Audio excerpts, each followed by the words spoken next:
Checking. 1, 2, 3. Good. Good. All right.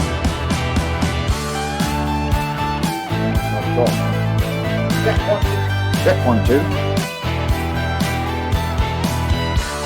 1.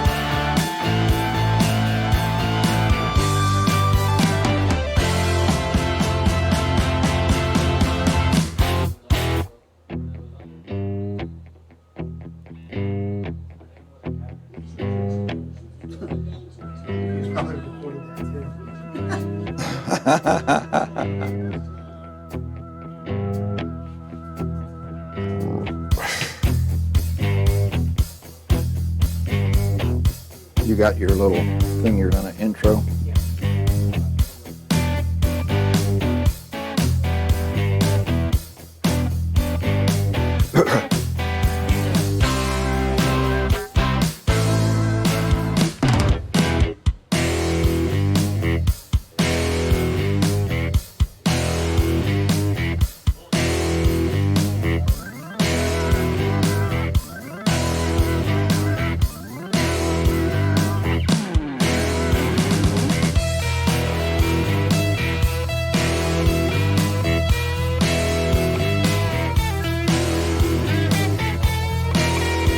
Should I mention? I said bring it to you on YouTube and GEUS channel 34. Right now we're having a little problem.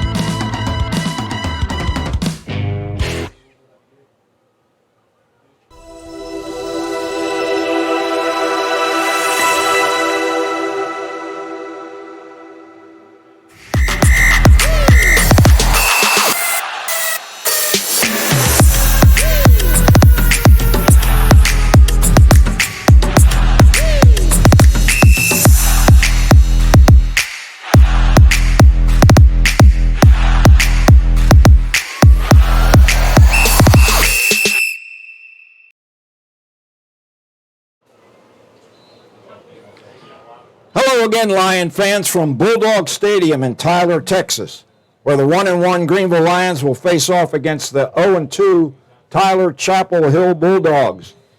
Alongside Matthew Middleton, I'm Bob Muty, happy and excited to bring Lion football to you on YouTube and GEUS Channel 34. Matthew, you're doing double duty tonight, technical director, cameraman, and color commentary. That is correct, Bob. They got me doing all kinds of things. Our two color commentary guys could not make it tonight, so I'm sitting in the chair next to you. And I'm sure you'll do a great job because you got a great radio voice. And I'll guarantee you, folks, Matthew had to work really hard to get our setup in place this evening. So kudos to Matthew already. The Bulldogs were rated 4th in the state in 4A Division I in the preseason, but have suffered 2 tough losses to Gilmer and Van to begin the campaign. Greenville coach Darren Duke says they'll probably be loaded for bear tonight, Matthew. I believe so. Not only that, last year's matchup with them, they went ahead and they scored so many points on us that we don't have a chance to not want to get it back to them. And they're going to know that we got somebody that's going to be able to do that on them too. Well, they'll have a little bit more speed tonight, so they may be more of a challenge than last week's game against Frisco Liberty. The Lions are coming off a huge home win last Friday over Liberty, which featured a dazzling performance by senior Micah Simpson, who rushed for 444 yards and 6 touchdowns. Matthew, it was one of the greatest shows I've seen in my many years covering Greenville. I can tell you this, it's probably one of the best ones I've seen probably all my life. I haven't seen a high school kid that get 440 yards in one game. It's just, that was unbelievable, man. At one point, we just said it was the Micah Simpson show, right? There was no question about it. So they're going to be probably keying on him tonight. And like we said last week, we were seeing that the short slant pass was open all the time. And I got a chance to talk to Coach Duke yesterday, and I was asking him the question. Of course, he didn't want to give up too much information, but he did say, well, you know, the running game can open up the pass game a little bit and vice versa. So I I don't know if Anthony is starting tonight. I know you got a chance to talk to Coach Duke too. Did he say that whether or not Anthony was going to be starting tonight? I think they're going to be alternating both Simpson and Anthony Johnson. We'll just have to see who gets the nod in the actual start. It's going to be a really interesting game, and like you said, I remember one play from last week where we had a wide open receiver downfield 20 yards probably from the nearest defensive back, and we just overshot him. So hopefully Anthony Johnson can put a little consistency into that passing game and complement what we can do on the ground. Exactly. In fact, the Lions come into the game tonight much healthier than last week with the return of Johnson, who's a junior quarterback. Coach Duke is planning some pass plays to take advantage of his throwing ability as a complement to the run game. Also returning are offensive linemen Richard Medina and Grayson Rapp, and wide receivers Evan Bennett and Zarian Sanders Jackson. Senior Andrew Ibarra is feeling better with his separated shoulder, but probably won't play until next week's district opener against Denison. And that's probably a smart idea because this game really doesn't count, right? So as long as it doesn't count, we don't have to worry about him playing until we hit that district play next week with Denison. Yeah, I think he's coming around really well, and Coach was actually thinking about letting him get out on the field and do some punting tonight, but he is not dressed, so Archer O'Neill will handle both kicking and punting again tonight. Chapel Hill starts 2 sophomores at skill positions, quarterback Demetrius Brisbane and running back Ricky Stewart, and 2 junior wide receivers, Quentin Greenley and Cameron Kelly. Matthew, do you think the lack of experience will result in a different score from last year's 63-36 Bulldog victory over the Lions? It could be a factor because obviously they lost the last 2 games that they've been playing, even though they're putting up some pretty good numbers. Ricky himself is getting about 146 yards per game, and Demetrius is getting about 102 passing yards, and total yards, he's leading the pack with 166 yards. Yeah, and interestingly enough, Max Preps has Greenville as a slight favorite in tonight's game. Yes, that's correct. Well, it's homecoming here at Bulldog Stadium, and they've got a really nice-looking blue and gold run-through with a big old bulldog. And, of course, the Lions have their Texas run-through on the well, I guess this would be the south end zone where we're going to be to our right. I'm not for sure. I think it's more or less the west end zone because Okay. the sun looks like it's going down that way, that direction. So I would say that we're facing the Bulldogs facing actually east, but the back to it of it is to the west. We'll just go with right to left as we call the game. We'll be looking to have a kickoff here in just a few minutes here at Bulldog Stadium. Now you mentioned just a second ago that we had the King and Queen coronated for homecoming, and number 20 for the Bulldogs actually won the King. So we have the King that's going to be out on the field. Yeah, we have a couple running backs, senior running backs, Demarion Sanders and Dakota Bonner. Both were in the court, and one of the two was indeed crowned the king. So what are you going to do? It's good to be king, right? It's good to be king. Well, the referees are on the field. We still don't see any colors presentation. The teams have not come out of their run-throughs. Why don't we take a quick break, Matthew, and we'll be back in just a minute. Okay.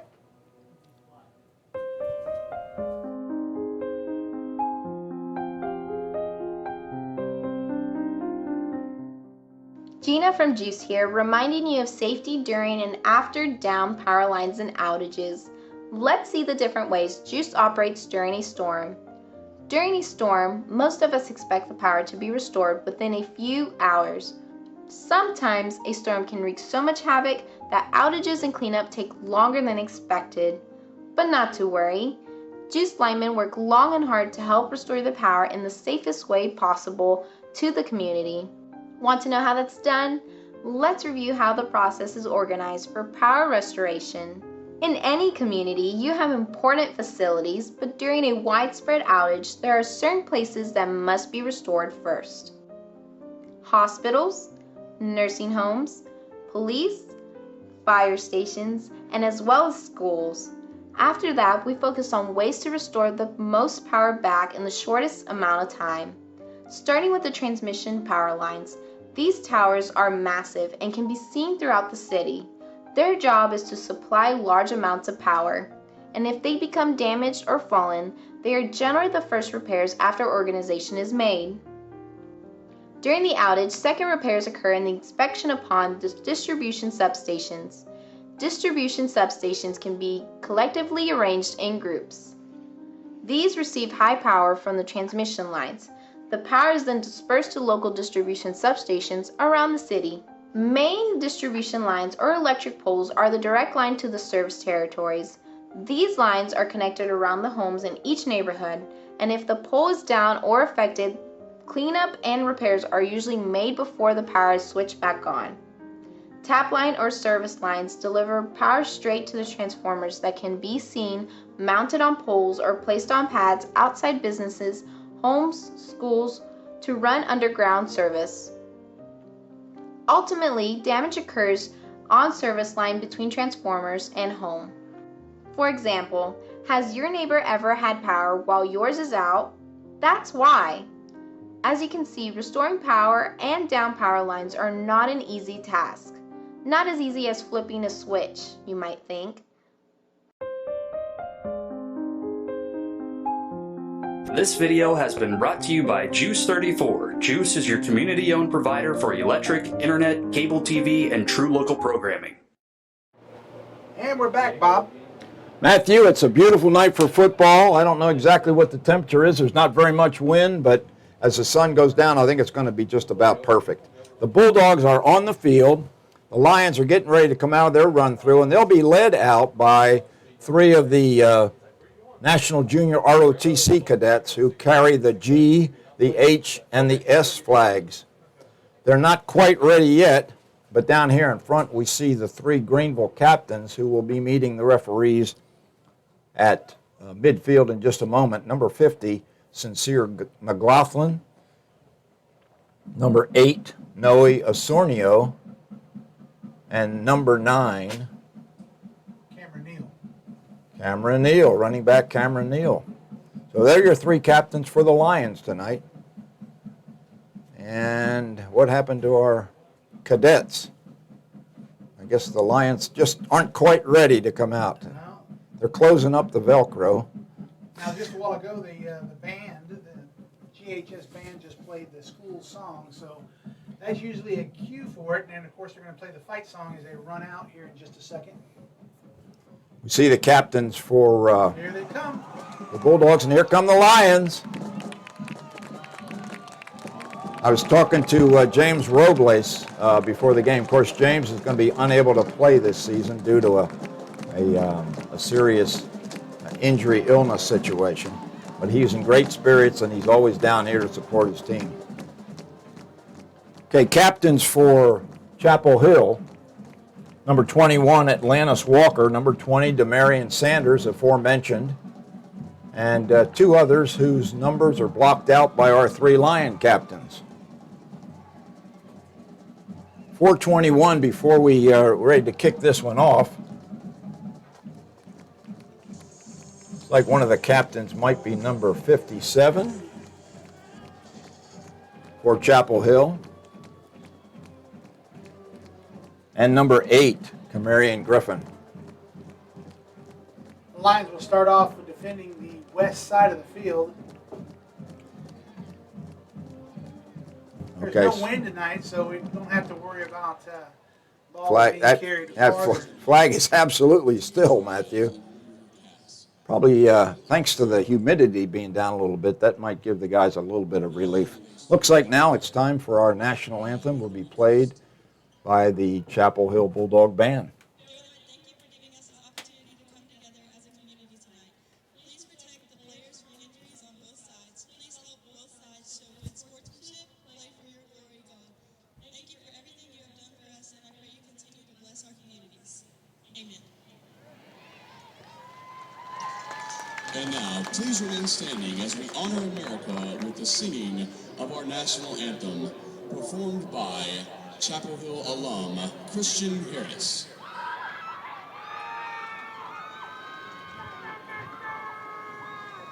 Oh, say, can you see by the dawn's early light what so proudly we hailed at the twilight's last gleaming, whose broad stripes and bright stars through the perilous fight o'er the ramparts we watched were so gallantly streaming, and the rocket's red glare, the bombs bursting in air, gave proof through the night that our flag was still there. Oh, say does that star-spangled banner yet wave o'er the land of the free and the home of the brave? Well, actually, I was wrong. That was performed a cappella by an alum from Chapel Hill, and he did a great job. Matthew, you know something about singing. That is not one easy song to sing at all. And now the band kicks it in for the Bulldogs. They're down here in the end zone bleachers to our right. And we'll try to give you the alignment for the kickoff. Looks like that Greenville will be kicking. That means they'll get it first in the second half. So they'll be moving from our left to our right. Chapel Hill lining up to receive the kick from Archer O'Neill. So they'll move from our right to our left.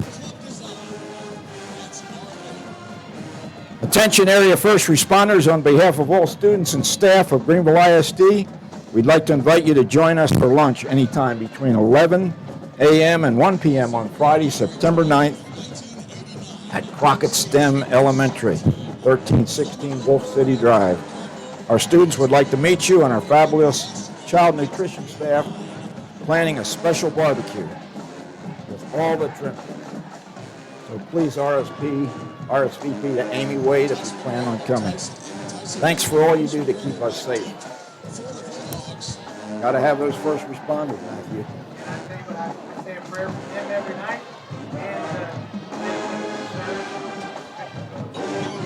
And Amen, brother.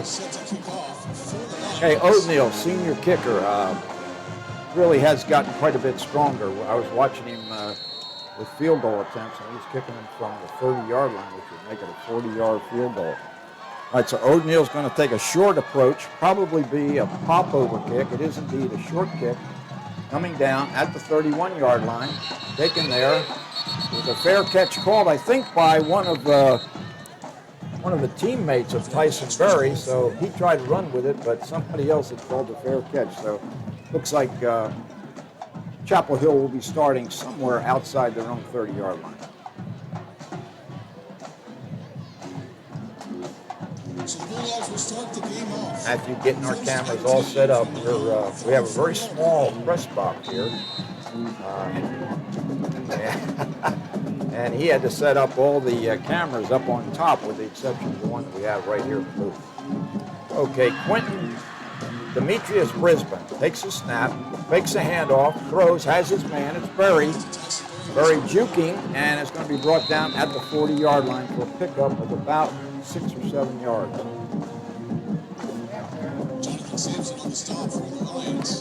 Demetrius Brisbane throws a nice ball. I was watching him before the game. He has a good arm.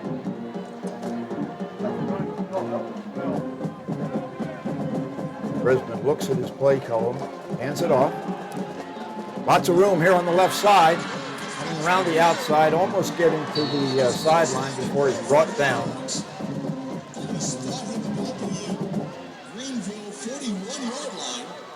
Juan Kennedy on the tackle on number 10. That's Quentin Greenley. who we had listed as a wide receiver primarily, but he's in there at a running back. Tight formation this time for the Bulldogs. 1st and 10, just outside the Greenville 40. It's a little bit of a reverse. For the far side, around the outside, still going down the sideline before he's pushed out of bounds by number 10, Joel Luna. Bulldogs moving smartly. That was number 2 on the carry. That's Lonzo McGregor. For the Bulldogs. Yeah, we're seeing the athleticism already and the speed. Here we come with coming around this side this time, and the Lions do a better job of defending it, keeping it to a short gain. Nice turf field here. Apparently they've just replaced the field here within the last couple of years, but we're not able to upgrade the press box, however. 2nd and 6. 2nd and 6 for the Bulldogs, deep in Greenville territory. With a stoppage. I think that's a sideline warning against Chapel Hill that just temporarily suspends things. That's a good point. Yeah, Lions back on their heels just a little bit here. Ball is spotted at the Greenville 11-yard line. 2nd and 6. I think there might be some misdirection fixing to come because you've got 4 wide receivers over on that right side, and I've got a feeling they're going to run back on the other side. And we had some movement at the line of scrimmage. Sideline warning, Greenville. Now we get a sideline warning against the Lion coaches. So I guess the referees are trying to send a message to both teams. So we're still at 2nd and 6. We've been here for a while. Brisbane takes a snap, throws out at the bubble screen. What a defensive play that time. Nice play out there. I think that might have been Khalil Parker. He read that one nicely and defended the block and threw the receiver for a loss. Just what the doctor ordered for the defense. Bring the Lions take it over. Okay, we got to buckle down. 3 receivers this time to the left, 1 to the right. Brisbane back, looking into the end zone, and he finds his man wide open. And again, that looks like that's Tyson Berry. Senior wide receiver gets the touchdown. So the Bulldogs go up quickly, 6-0 with 9:57 remaining here in the first quarter.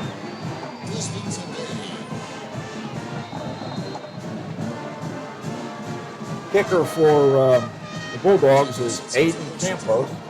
I saw him before the game. He's got plenty of leg. He almost couldn't kick that one over the building. That's good. 7-point lead for Chapel Hill early, and athleticism is showing up. Hey, last week, same thing. Bristol Liberty came out, hit us quick, and what happened? A couple plays later, Micah Simpson said, "No, you ain't going to get it. I'm going to make sure you tie it up." And that's what he did. Well, we'll see in just a minute once the Lions get on the field offensively for the first time tonight. Bulldog Stadium sits here amongst the trees. You would think being in Tyler we'd see a lot of pine trees, but I think we've got a combination of pine trees and what, deciduous? Championship team. Roses, yeah. There are some Tyler roses, for sure. Yeah. Campos is going to tee it up for the Bulldogs at his own 40-yard line. Deep to receive for the Lions, Micah Simpson, and probably Cameron Neal, if I'm reading that number right. Can you tell if that's Cameron back there? Yes. Neal and Simpson deep. Short men.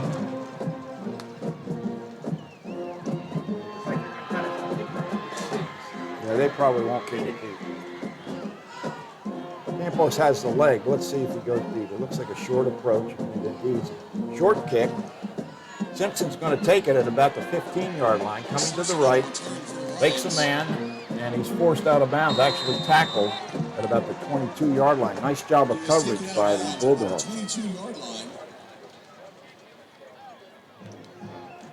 Let's see who's going to start at QB for the Lions. Looks like Simpson might be a little bit gimpy after that tackle.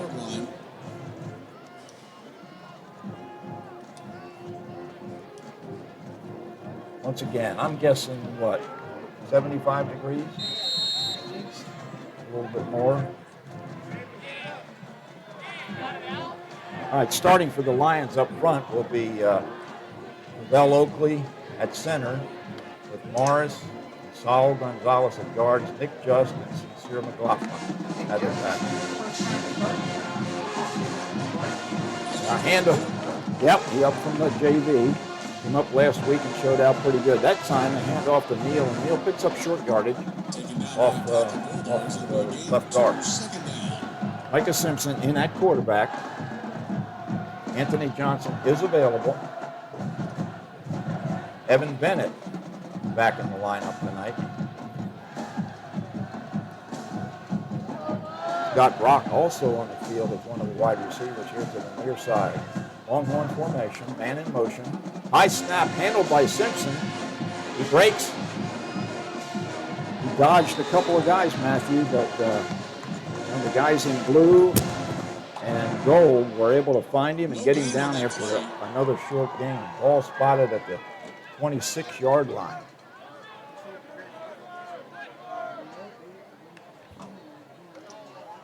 Kendall Allen and company putting pressure on the quarterback on that play. It'll be third down for the Lions. A 3rd and 8 for the Lions. Once again, Longhorn formation. Simpson drops back, looks downfield, has a man. It's complete, but I think it's going to be short of the line to gain. Catch was made by Amarian Nelson, but he was quickly brought down by the secondary of the Bulldogs. That was Tyron Humphrey on the tackle. That's going to force a punting situation. So the Lions have a little trouble in their first series offensively. So Archer Oatmeal begin to do the punting. Like Grayson Rapp might be doing the deep snapping tonight for the Lions. Good snap. Man coming in, and it's blocked. Blocked, it's bouncing around, and the Bulldogs cover it. So an early turnover with a block punt. Just nobody got a hand at all on Kendall Allen. He came in 3, Matthew. And he's a big boy, and he got those mitts up there and slapped it right out of the air. They'll spot the ball at the Lion 28-yard line. 1st and 10 for Chapel Hill. Yeah, right now the Bulldogs are on offense again, quickly, again with good field position. Ball spotted at the 28-yard line. Brinson fumbled, dropped the ball. Fumble on the snap. Brisbane picks it up. Like we were talking before the game, this is the reason why they had such a loss. They had like 4 interceptions. Loss of 6 on the play. It'll be 2nd Yeah, that was a low snap, and Brinson couldn't handle it. So he just had to try to make something out of nothing, and results in a loss. 2nd and 16 now. Back at the 34-yard line of Greenville. Brinson takes the handoff to Stewart, throws out again to Berry. Berry dodges a man, and he's loose again. He's going down the far sideline before he's tripped up. Tackling is a little suspect tonight. I think one of the linebackers had to make that play. That was Jonathan Sampson saved the touchdown. 1st down, though, for the Bulldogs. Jonathan Sampson, 1st and 10 from the 14-yard line. Had some good ones. Handoff this time to Stewart. Stewart coming around the left side. He's going to go into the end zone, standing up. Ricky Stewart, sophomore running back, cashes in, brings the score to the Bulldogs 13, Lions nothing early here in the game. 6:58 still remaining here in the first quarter at Bulldog Stadium here in Tyler. Campos lining up for the extra point. Out of the hold of Lonzo McGregor. Snap is good, hold is good, kick is good. 14-0. Bulldogs early, Matthew.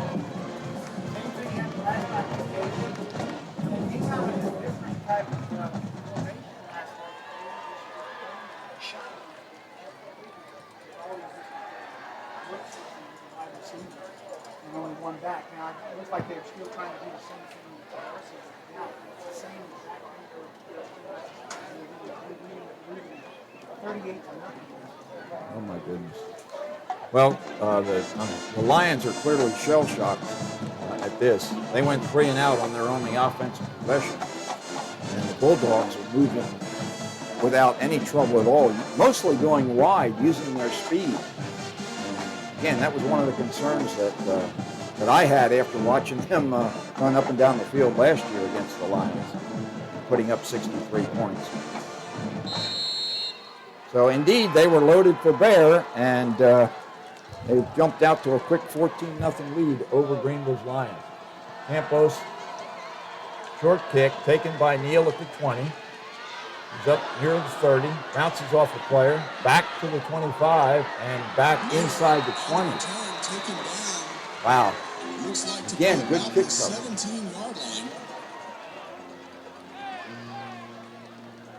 Kind of retreated a little bit there, Matthew. Maybe he should have just taken what he had up there about the 25-yard line. You better figure it out.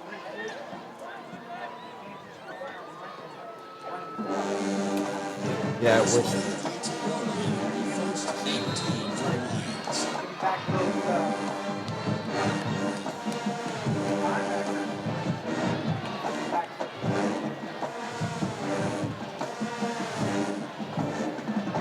Micah Simpson at quarterback next to Cameron Neal. Longhorn formation. Quick throw out to the, and it's incomplete. Pass is incomplete. I think Orsornio might have wanted to run before he actually caught that one. 2nd and 10. So incomplete, 2nd and 10 for the Lions.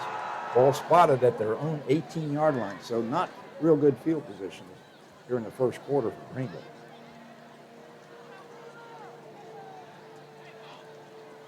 Micah Simpson looking to the sideline for some help with the play call. Play clock down to 15, now 13 seconds.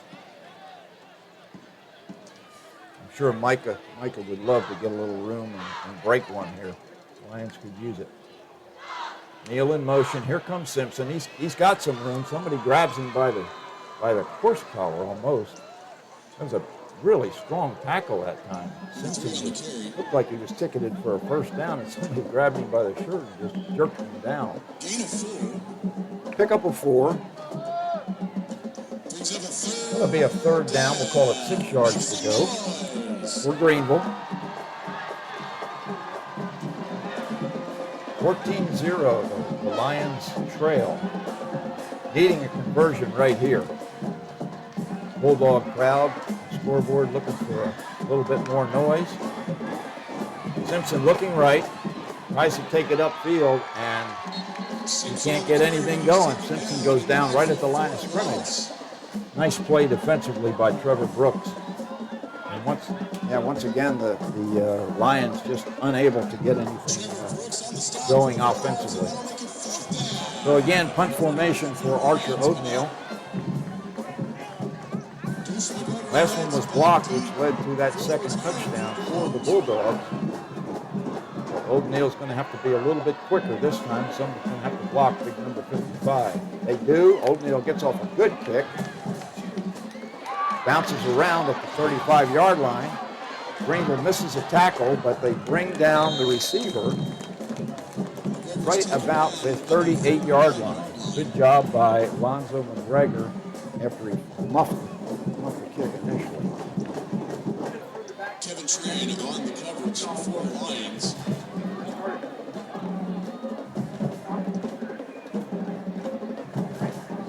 Yeah, Greenville defense really has to step up now. Put the kibosh on the Bulldog offense, get the ball back with decent field position. Demetrius Brisbane takes a snap, hands to Stewart. Stewart, lots of room again. He's loose on the far side, still going. Greenville secondary having to make a lot of tackles so far, Matthew. Stewart's all the way down to the 35-yard line of Greenville.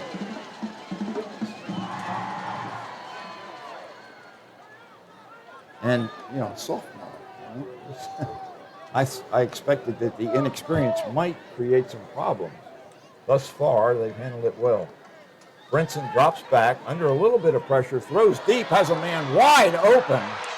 And that is Lonzo McGregor for an easy touchdown, as there was a mix-up in the defensive secondary. And the Bulldogs have struck for the third time quickly here in the first quarter. Brisbane to McGregor, 36-yard touchdown pass. Max Rep had us favored in this.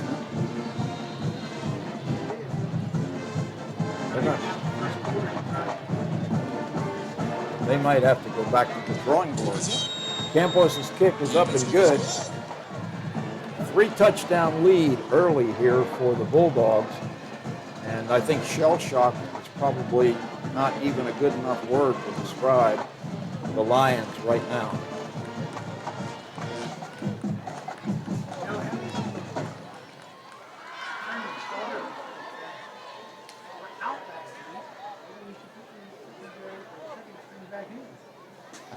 Well, the Greenville secondary did a pretty nice job last week.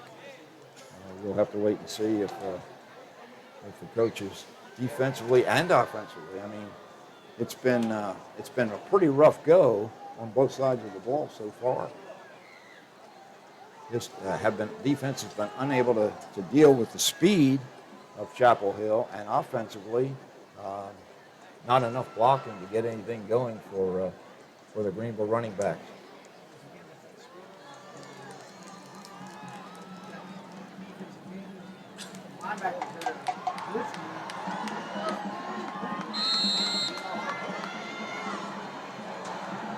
Right. Short kick once again by Campos. It bounces, and Greenville lets it go, and I'm not sure it's a loose ball. That is a live ball, and that may have been, it was indeed recovered by the Bulldog. Oh my goodness, just an absolute breakdown, mental breakdown that time. Yeah, Danny Doan came up with the ball. Looked like there was some confusion over there as to who was going to catch that between Kennedy and I believe it was Neal back there again. So the Lion defense already on their heels. They're going to have to really buck up now. The ball is spotted at the 14-yard line of Greenville, 1st and 10. Already down 3 touchdowns, 3 receivers to the right. Brisbane takes the snap. It's a low snap again. Brisbane picks it up and is able to get a couple of yards before he's brought down.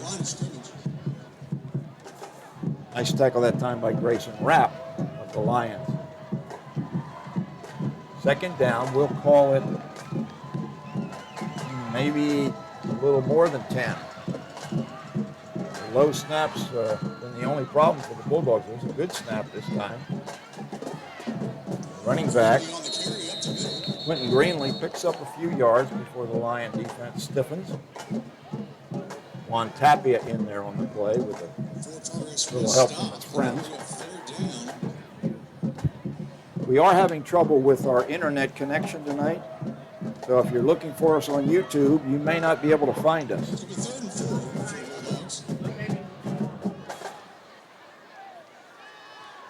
Third down, we'll call it 4.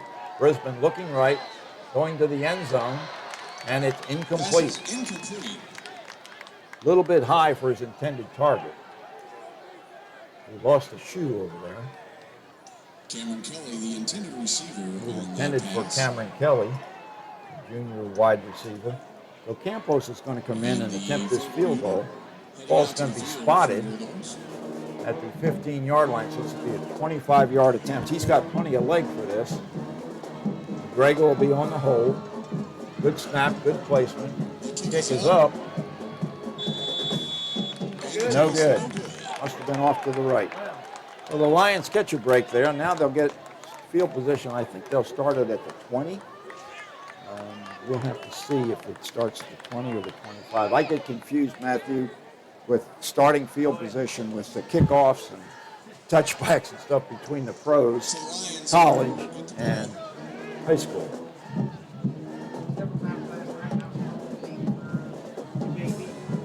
Say place on the yard of the field, and it was wrong. I was just kind of backwards. Well, that's why they cut us some slack.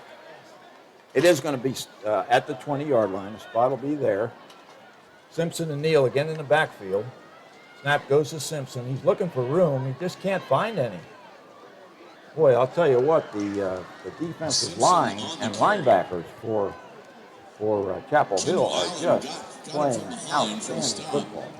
Gain of 1 on the play.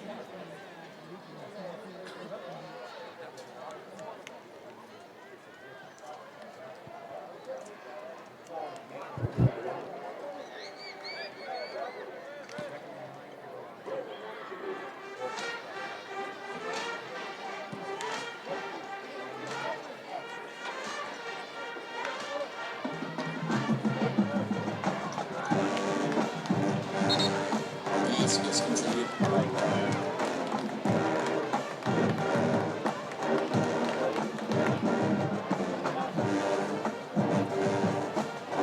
Nelson with the catch.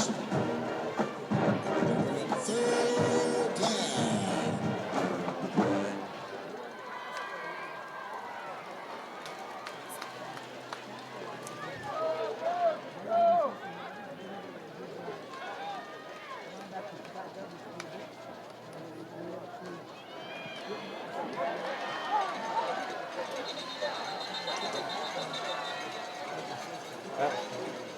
Simpson on the carry. Trevor Brooks with the pack of Bulldogs behind him on that stop. It will be a loss of yardage. It'll bring up 4th down for the Lions.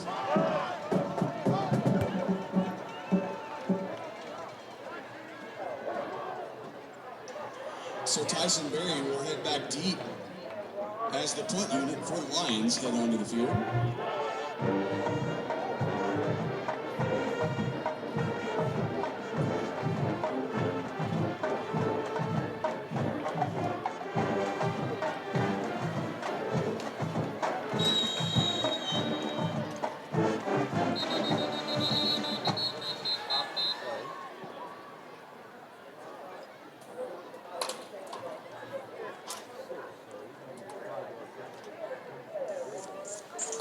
Delay of the game on the offense.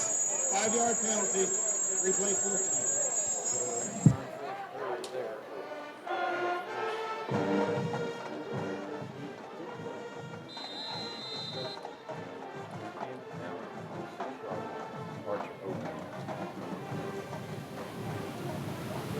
Gets the kick away. It's a good kick. Burry receives it and fumbles it, but nobody's there from the Lions, and Burry's picked it up and he's coming this way. Chased, and now he's trying to reverse field. Nice job that time by Carmelo Brown. Burry loses his helmet. Carmelo Brown, excellent coverage on that punt. Bulldogs will start off at the 48-yard line. Yeah, Burry won't be able to play this next play, but from what I can tell, they've got plenty of good people over there. He's not the only one that's got speed. Carmelo Brown is a senior defensive end, and boy, that was just really good coverage by Brown. All right, ball is going to be spotted at the Chapel Hill 49-yard line, 1st and 10. Big number 57 is replaced, so he's off the field. Brinson's now ready. 17 on the play clock. He takes a snap, hands to Stewart. Stewart right up the middle. He's loose up the middle. He's coming to the near sideline. Thrown down by Jamorian Stevenson at the 25-yard line.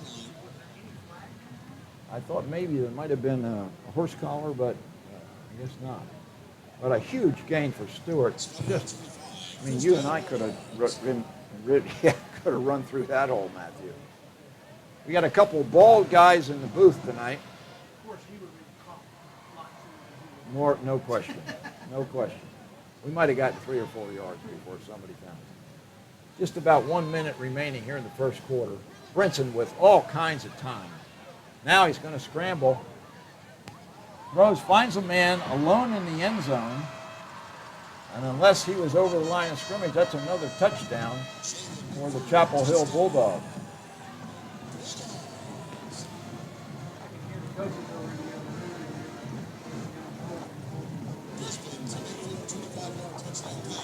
notice number 75? No, I didn't, but I guess maybe the referees didn't either. Yeah. Well, that was either tremendous blocking at the line of scrimmage on that play, or there was a lot of holding going on by the Chapel Hill offensive line, because Brinson could have had a cup of coffee back there. Meanwhile, Campos is successful with his fourth PAT, and with 57 seconds remaining in the first quarter, the Lions find themselves looking at a 28-0 deficit.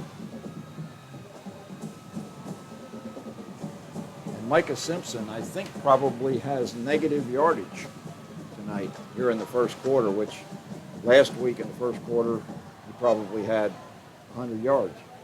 But you know what? Stranger things have happened. I mean,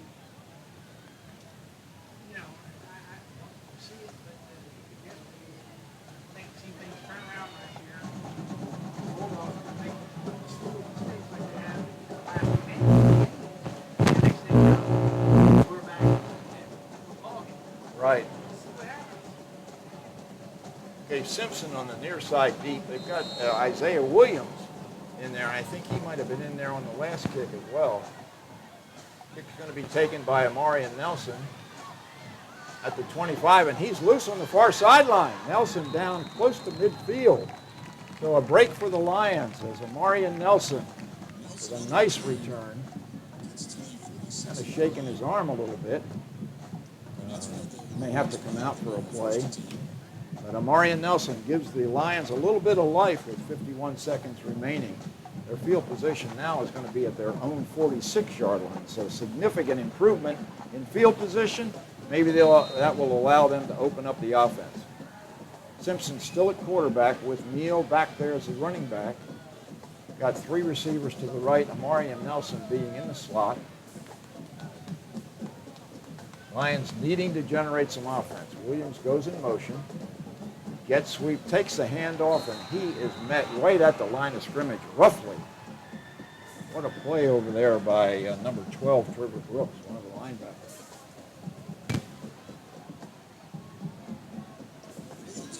Got to get some people on the ground there. That offensive line's got to start doing the job. I was just watching the offensive line. It's like they, up front, they're just being beat by that speed that you were talking about. Simpson rolling right on 2nd and 10. Has a little bit of room, and he picks up about a yard before he goes out of bounds. Micah Simpson just being totally smothered tonight thus far here in the first quarter.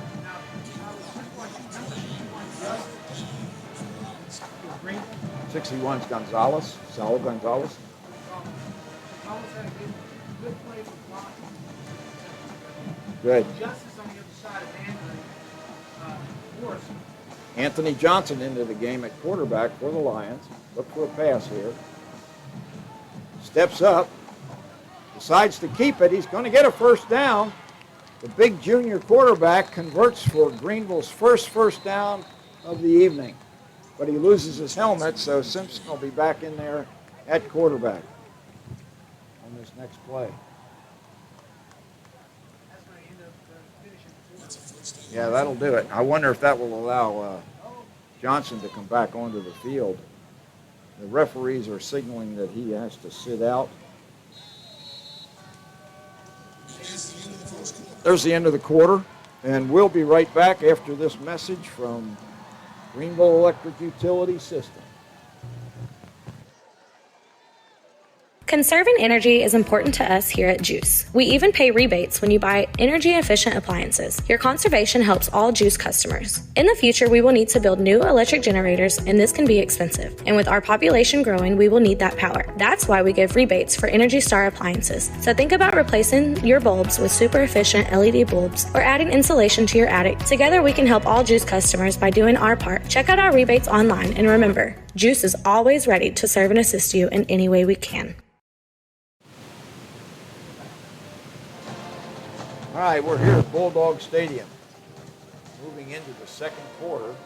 They've got 9 minutes up on the clock. It should be 12. Lions trail 28-0 here at the beginning of the second quarter. They just picked up their first down of the evening, and the ball is going to be spotted at the 41-yard line of Chapel Hill. 1st and 10. Micah Simpson in at quarterback again with Cameron Neal in the backfield. Longhorn formation, 2 receivers either side. Now they've got the clock at 12 minutes, so that's correct. Micah Simpson takes a snap, hands to Neal. Neal trying to get wide, being chased by Waddleton, and he's bottled up, and he'll lose about 5 yards. Daniel Waddleton, really quick, Matthew. Yes. Like I said, at the very first, he's the leading tackler. Got a little help from Kevion Huddleston as well, so Cameron Neal just unable to get anything going.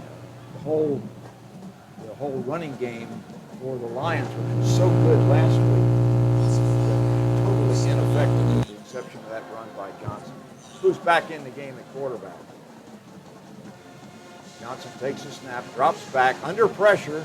Waddleston started to hit. Now Brooks and Davion Ross combine on the sack. With the Lions going in the wrong direction, Matthew.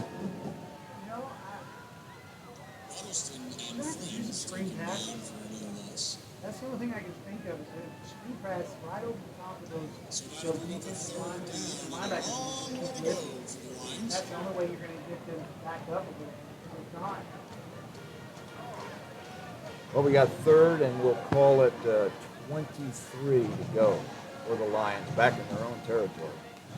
Johnson back, under pressure once again, steps up, coming around the near side, and between Waddleton and a helper, they bring Johnson down after a short gain, so that's going to bring another punt formation for the Lions. They get 1 first down, but then they go the wrong direction in the second series, and O'Neal will be coming in to attempt his 4th punt of the evening, if I'm not mistaken. 1 was blocked, the first one, and other than that, it's done pretty well. Receiver standing at his own 15-yard line for Chapel Hill. good punt. Really good high punt. This time it's covered. Yes. Right on the 1. Yeah, that's. No, I think it went into the end zone. Good effort that time in kick coverage. Try to get you the number. Before he said it was in the end zone, touchback, he threw his little beanbag Marker. Marking it on the one. Well, we'll just have to wait and see. The player who covered the kick sustained some kind of an injury, and he's down right at the goal line, left side of our coverage, which is, by the way, so professional, thanks to Matthew Middleton. We can look here at, we have a monitor. Matthew's got 3 cameras, is it set up? Yes. And he's got 2 of them up on the roof. He had to climb the ladder and set up the tripods, and poor guy hardly had a chance to get to his Subway sandwich. But hey, that boy's got to eat, so you find a way. Oh my. As my old line coach used to call us, jump bugs.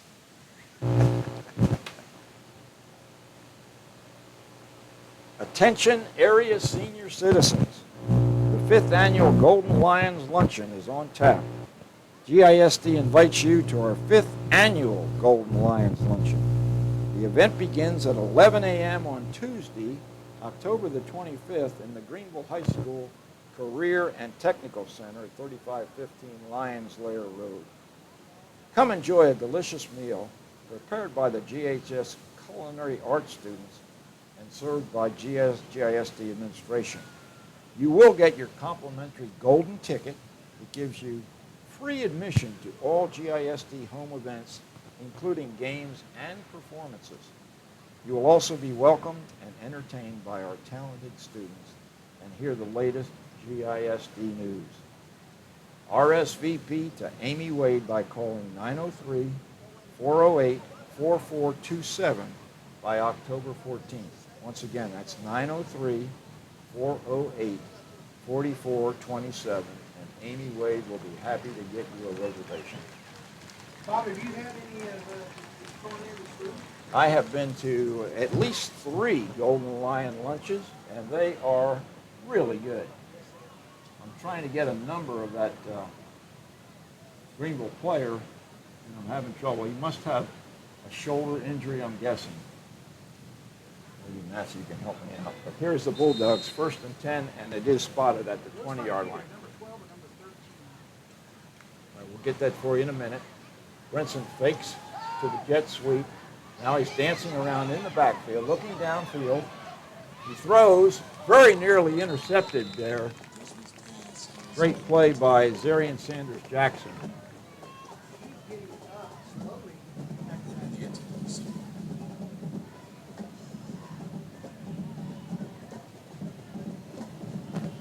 So an incomplete pass, 1st and 10, I'm sorry, 2nd and 10 now. Just have a lot of time back there. Ample opportunity to survey the field. Lions going to have to get some pressure on him. This time he hands. 23 is loose on the far side. Up very close to the line to gain. That was deep. Yeah, DJ Williams converts for the Bulldogs. Williams is a senior running back. They've already used 3 or 4 different running backs, Matthew, so they've got a stable there. Brinson's done all the quarterbacking, but lots of different guys running the ball. Tight formation this time. This is Lonzo McGregor, and he's very close to get another 1st down for the Bulldogs before he's run out of bounds by Juwan Kennedy. Just not able to get any defensive stops here. They just go 1st down after 1st down, Matthew. The part about it is all these running plays just come up close, and then that's when you Yep. Tighter formation this time for the Bulldogs. Kennedy, Brinson fakes. And he was going to pass. Now he's going to run the ball. He's loose on the far side. He's got another 1st down. He's going down the field. Far side, he might go all the way. And he's forced out of bounds around the 10-yard line by Luna. Luna and Jamorian Stevenson over there to get the sophomore quarterback out of bounds. He's got good foot speed in addition to being able to throw the ball. 8:31 remaining, and the Lions trail 28-0, and the Bulldogs are trying to make it even more.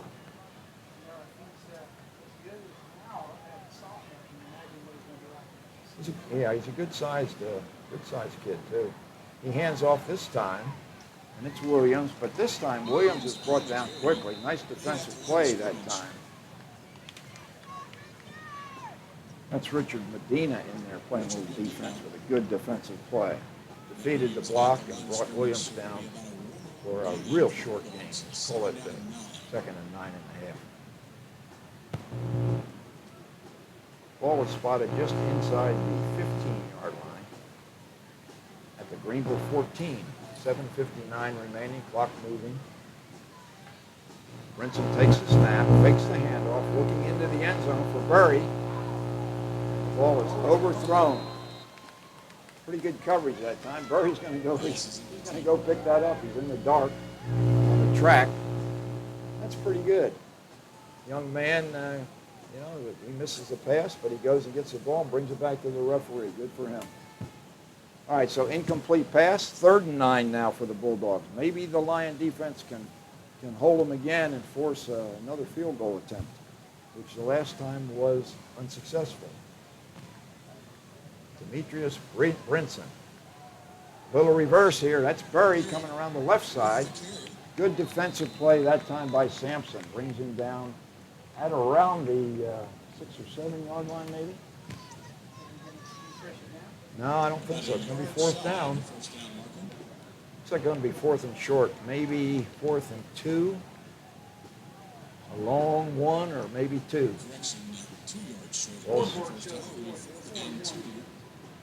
And now they've changed it to 2. So we were right, Matthew. Can you imagine? Stay out there. Brinson confident that his Bulldogs can pick up this 2 yards necessary. He's going to do it himself. He has it, and he's very close to the end zone before he's driven out of bounds hard. But it is a touchdown. Boy, he paid the price though, Matthew. Somebody really laid him out. He'll think twice next time about going around that way. He probably let up a little bit once he crossed the goal line, but boy. Whew. Yeah. The reason why is he's just made a touchdown. Yeah. That salves the wounds just a little bit, doesn't it? Alonzo McGregor's going to hold this. And it's a low kick that time. I think McGregor might have had trouble in Campos' kick. It's actually low enough, or it's high enough to go over the crossbar. So his kick is good. It's 35-0 in favor of the Bulldogs in a shocker here at Bulldog Stadium. 7 minutes remaining in the second quarter. And I don't think Coach Duke expected this at all. There's not much chatter from the coaches next door. They're in the booth with us here in a very small press box. I notice they've got a light there, Matthew. I don't think we want to turn it on. It'll make things a little hotter. Well, last week we put up 42 points, and tonight we played 17 minutes, and we haven't put up a single point yet. Yeah. We haven't turned the ball over, but we've certainly not been able to move it. 1 first down for the Lions thus far in this ballgame.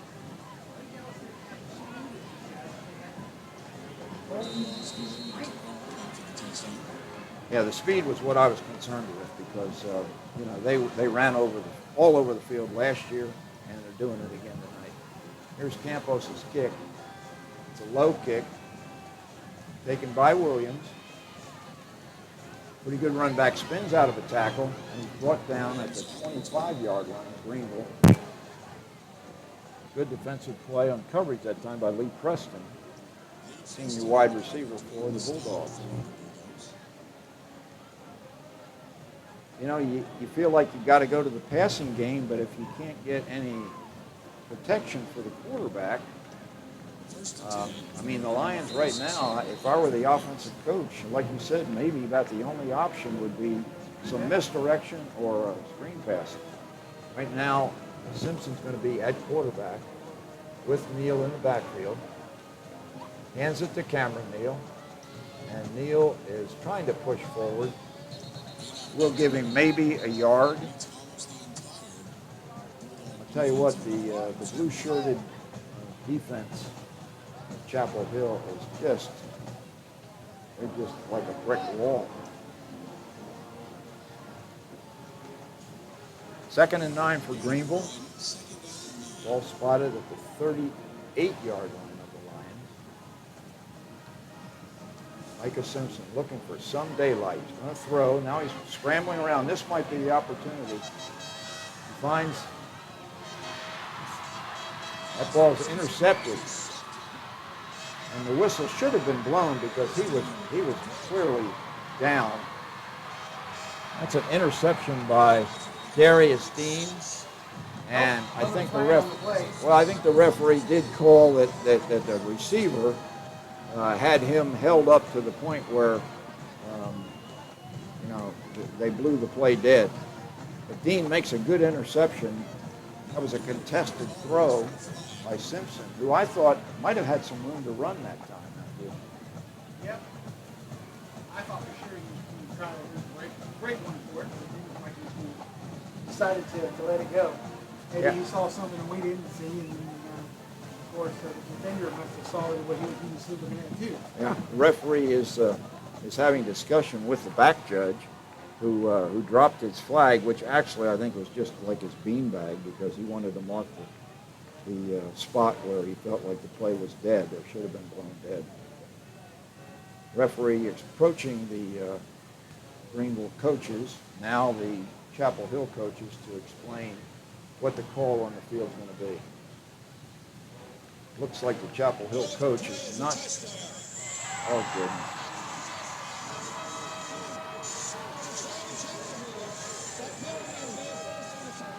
They called a penalty against Greenville, and the touchdown will stand.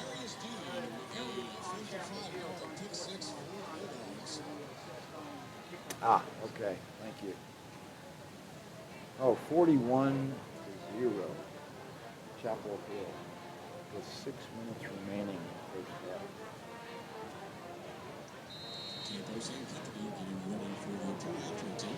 Aiden Campus, junior kicker, out of the hold of Lonzo McGregor. Better kick this time. And 42-0. Lions getting blindsided here in Tyler, Matthew. Maybe we ought to see what Juice has to say about that.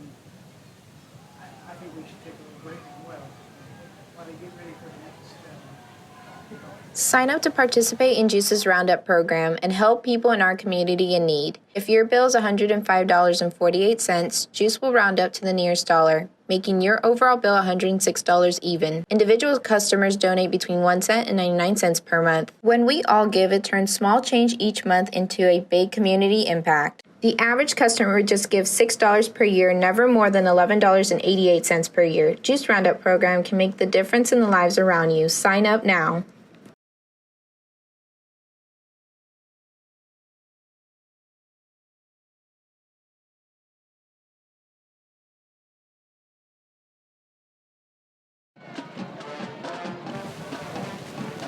I don't know exactly what the personal foul was. Did we ever identify who got hurt?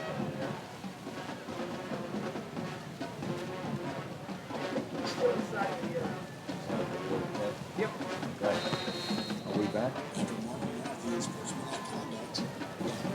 All right, we are back. Matthew and I were having trouble figuring out whether or not we were back, but we are. There's Campos' kick from 15 yards further back to 25. Dwight Williams with the kick return.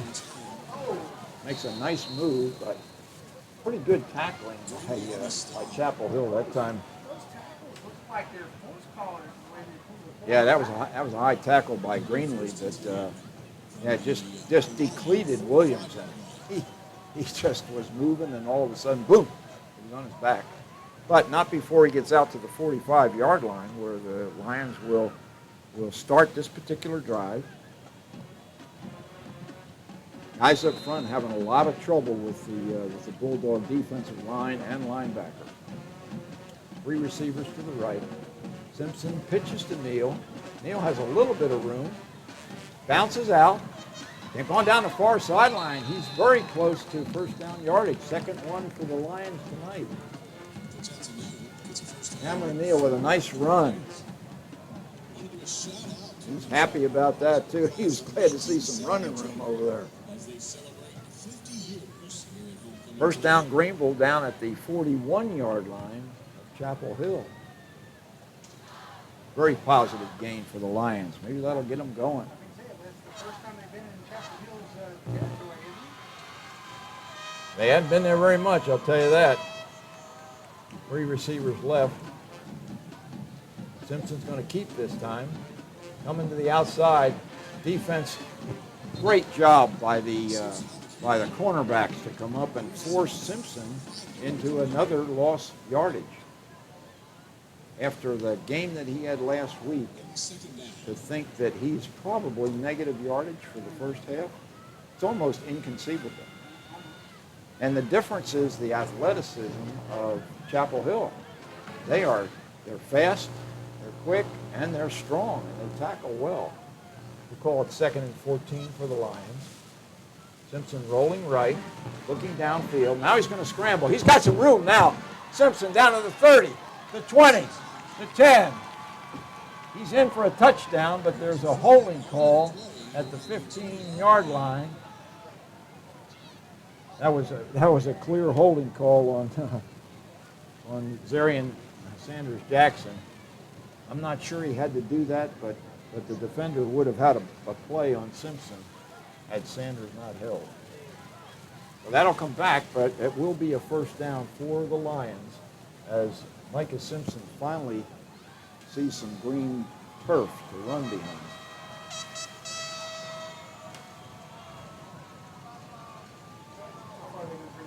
Well, that's generally a spot foul, so it should be a first down. Yeah, they'll take the 10-yard penalty, so it's going to be spotted at the 29-yard line of Chapel Hill, so that'll be the third first down for the Lions. Unfortunate play there by Sanders. I think he just got a little overzealous. Darian Sanders Jackson's a junior wide receiver.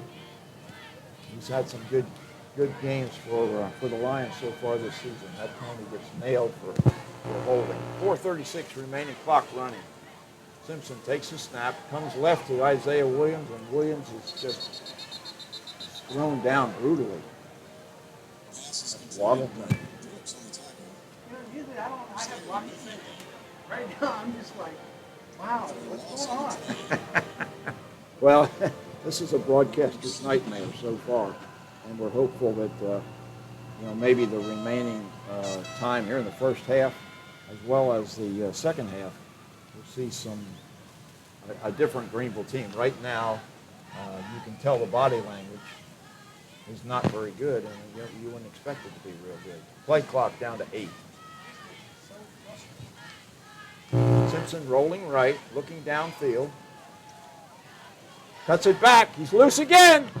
Down to the 20. Cuts back. And he's inside the 15-yard line goes Micah Simpson.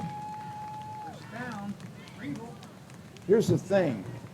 Last week, when Simpson got into open field, he was able to juke and fake the guys and go into the end zone untouched. These Chapel Hill guys know how to tackle, and it was a one-on-one tackle that play by the safety.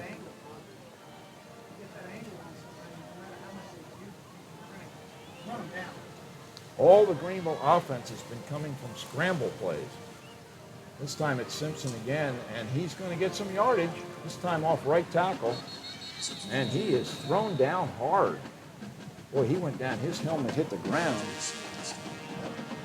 Whew. He's got some positive yards now. That's not much, but at least he's probably got some positive yards. He's definitely saying, hey, you're not going to leave me with nothing.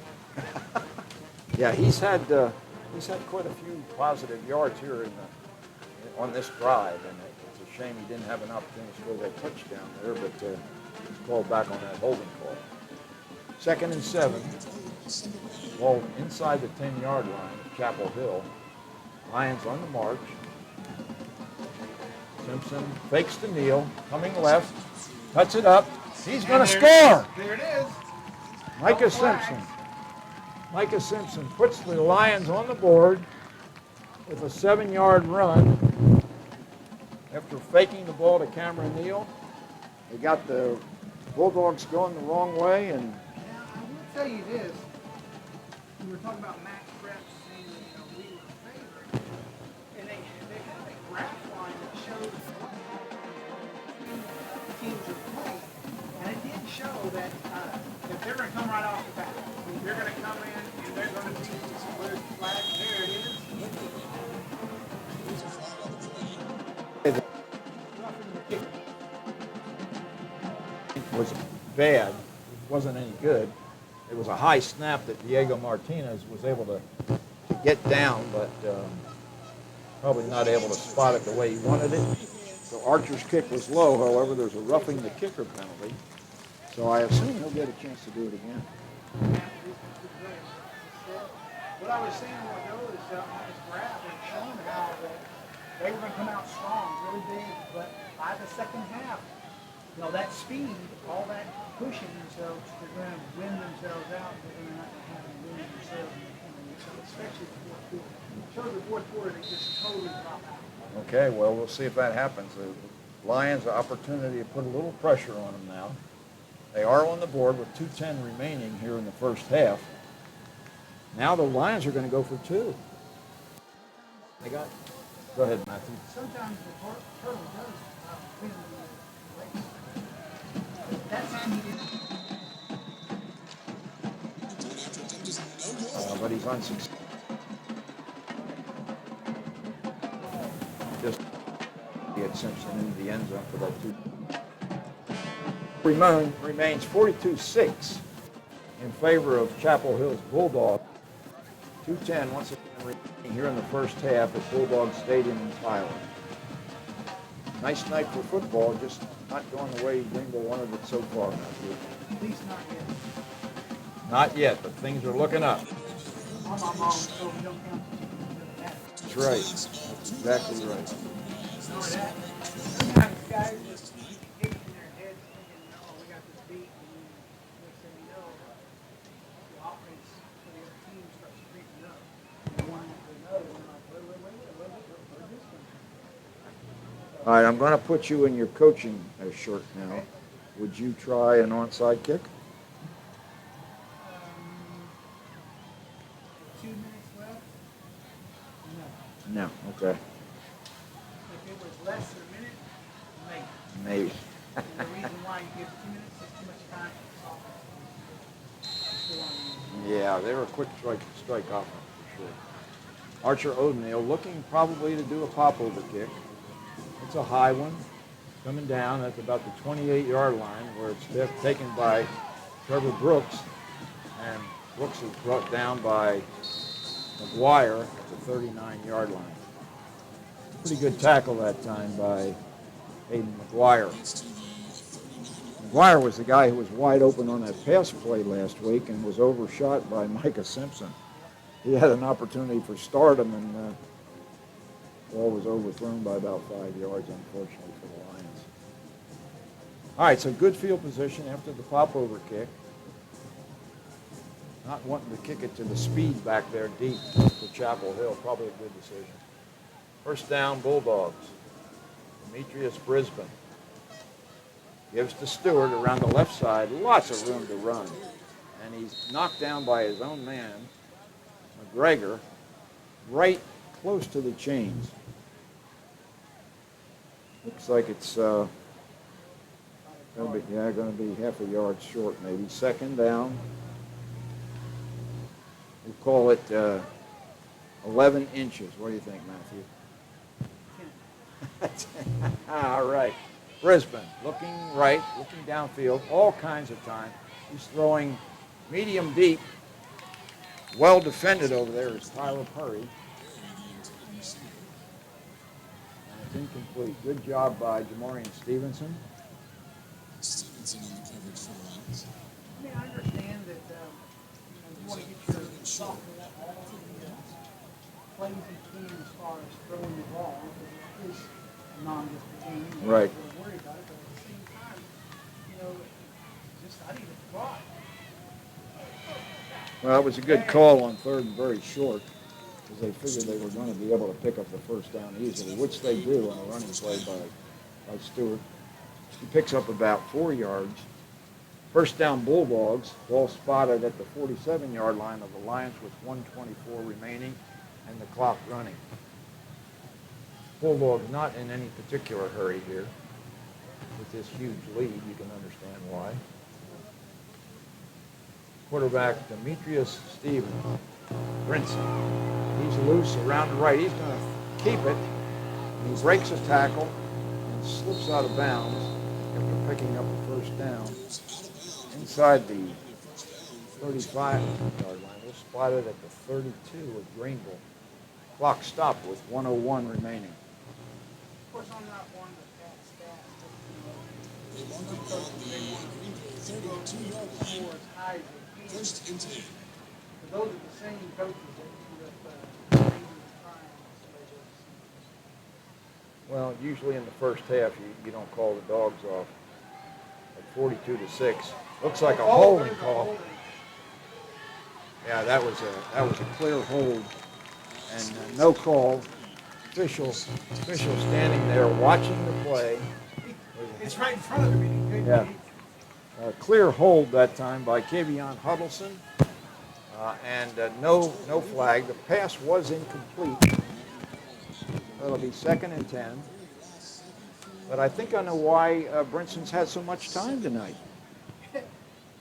I mean, that That was as flagrant a hold as was called against Zarian Sanders Jackson earlier on the attempted touchdown run by Micah Simpson.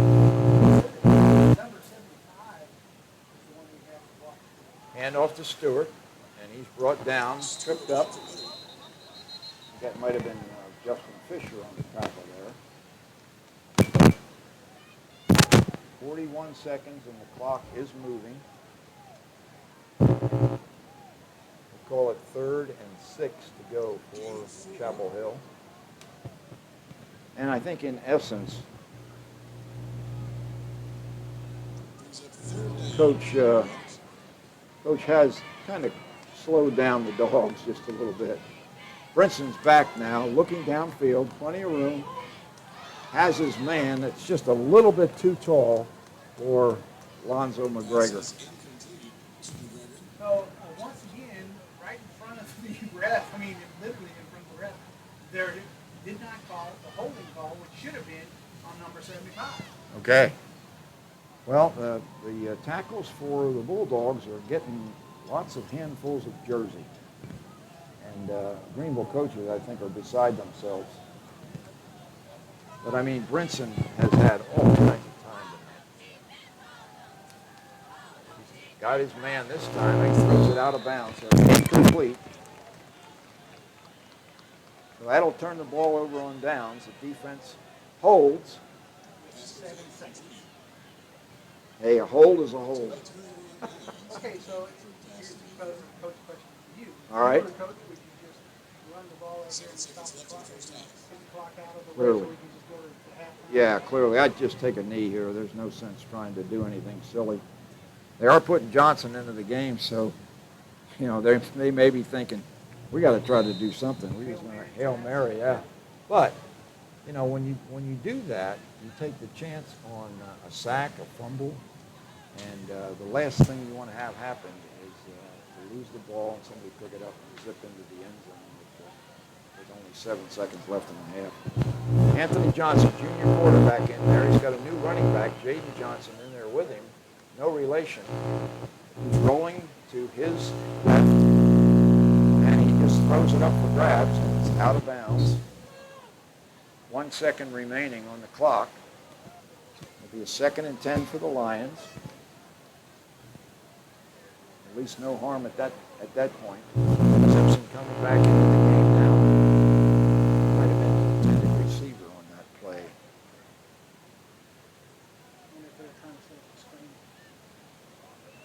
Micah Simpson is so versatile. I mean, as a running back, a slot jet sweep is dangerous. Quarterback spot, obviously. Last week proved that he's a phenomenal athlete. Play clock down to 1. And now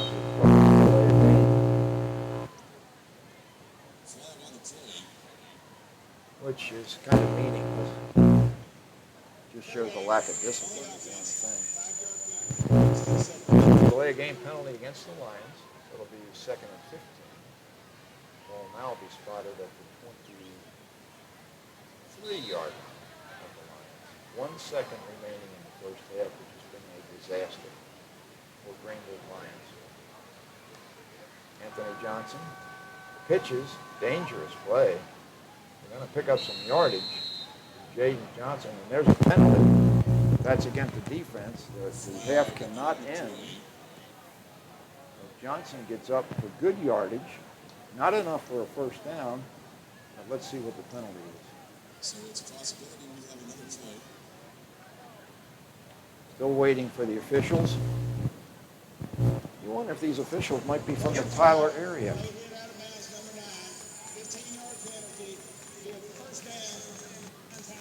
All right, the Greenville Lions will get a first down via the penalty, and they'll get another play. So in 7 seconds, Matthew, we've had, what, 3 plays?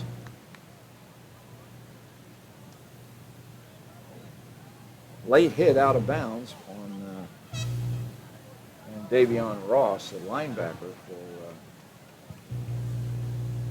for the Bulldogs. So, yeah. So the Lions, dressed in all gray with red helmets, have 3 receivers to the left. Let's see who Johnson looks for.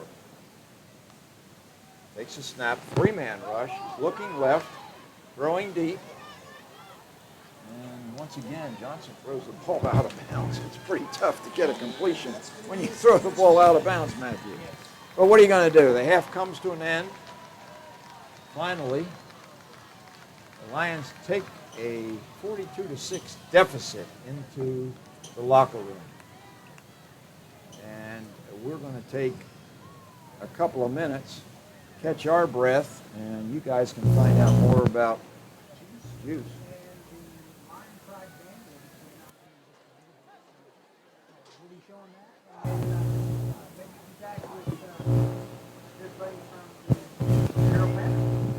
Haven't seen David yet. The poor guy is having to sit out in the stands tonight. No room in the box. Stairs towards the press box, so I got a few minutes probably up here.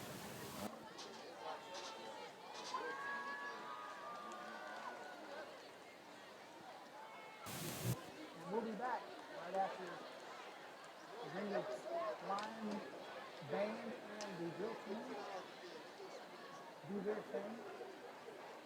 Remember to keep it right here on the 34 and the YouTube team.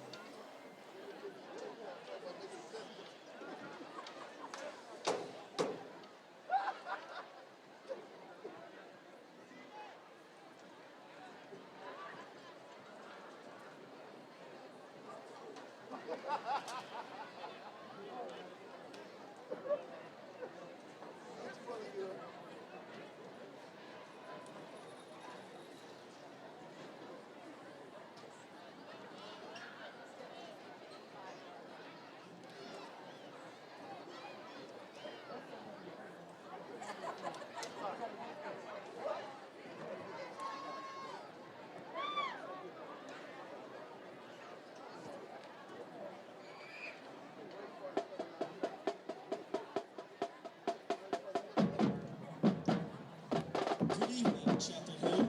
The Greenville High School is proud to present the oldest drill team in the world, the award-winning Flaming Flashes. The Flashes are under the direction of Miss Heather Prather.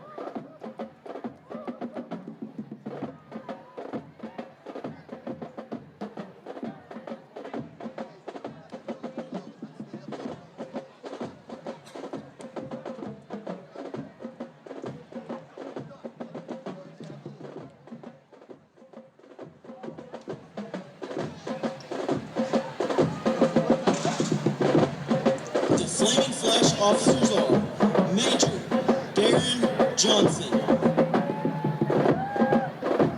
Major Doris Whitus,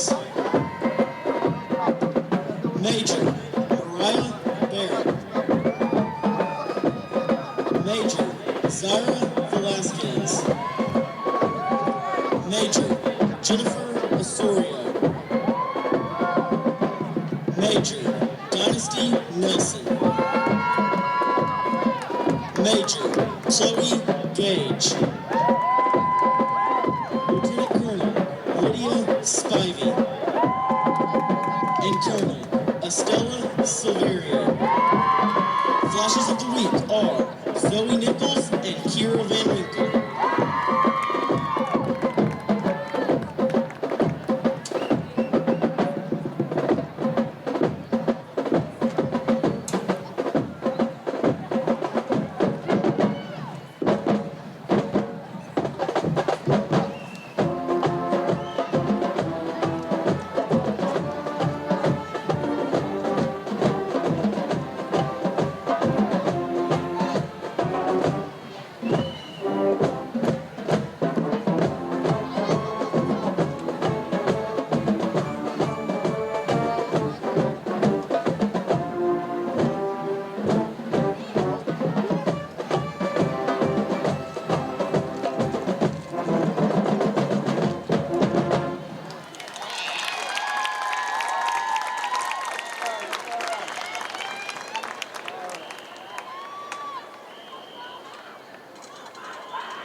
The Flashes will entertain us with their high-energy palm performance to the hit song, Push It, played by the Lion Pride Marching Band.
Good evening, Chapel Hill fans.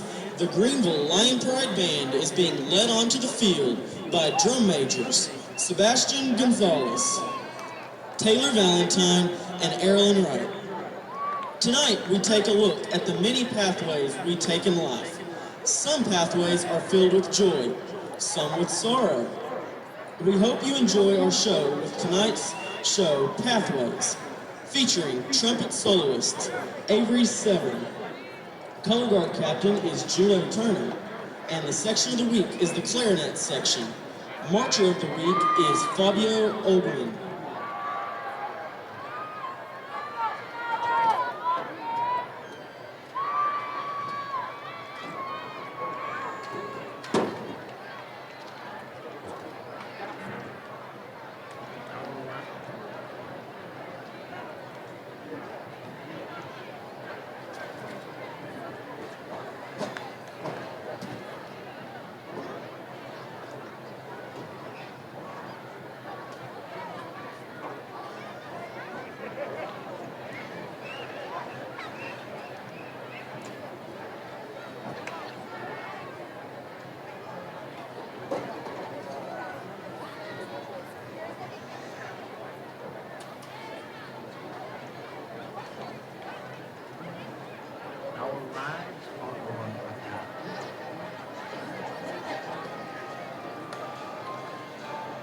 This pathway consists of where you've been,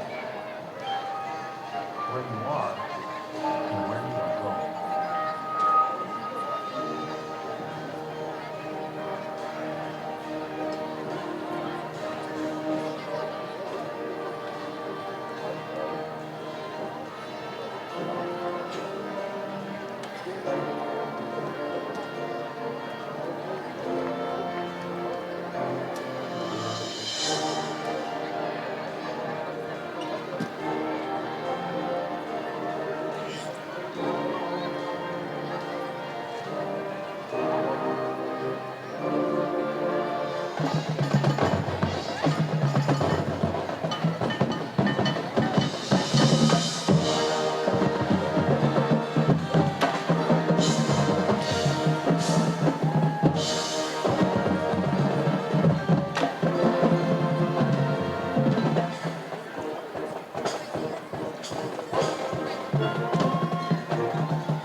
The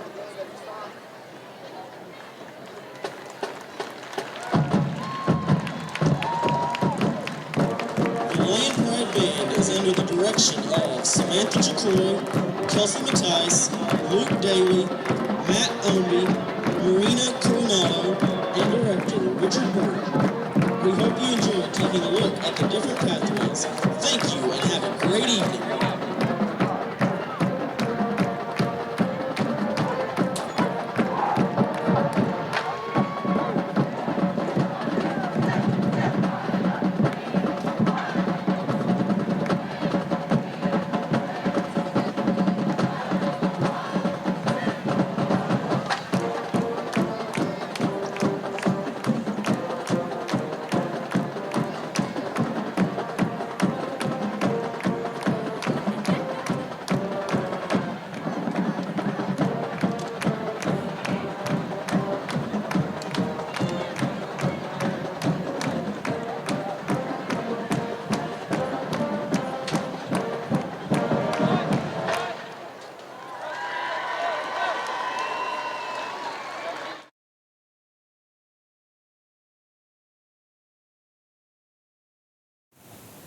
Bob Muty back here at Tyler Chapel Hill Bulldog Stadium, where the Lions trail 42-6, and our halftime guest, as per usual, is the sports editor of the Greenville Herald Banner, David Claiborne.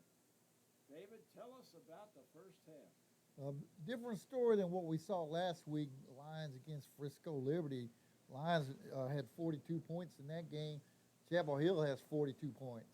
Unfortunately, the Lions only have 6.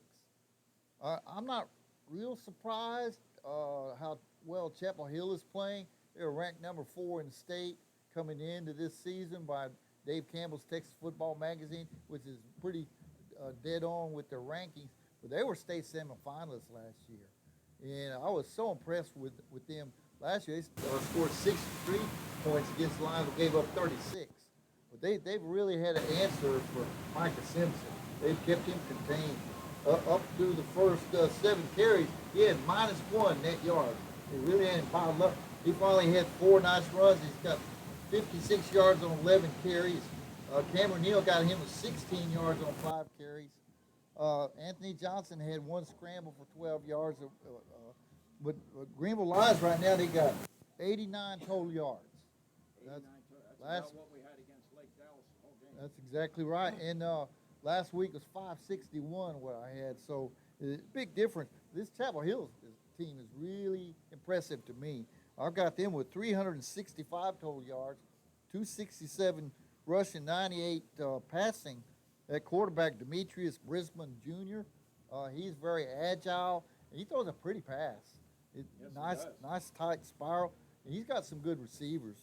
I got him passing 6 of 13 for 98 yards and 3 touchdowns, and I got him running 95 yards for 8 carries, 2 touchdowns. He's been the main offense, but then that Ricky Stewart, I got him 84 yards on 6 carries. I'm impressed with that Tyson Berry, wide receiver. He's got 4 catches for 37 yards. They have some speed. They got one running back with 25 yards, another with 36. Last year they were, I thought, 4 or 5 deep at running back, and it looks like they're that way again this year. I think they're going to be a force to reckon with in 4A Division I. Oh, I don't think there's any question. I wouldn't be at all surprised if they don't go, the state semifinal again this year.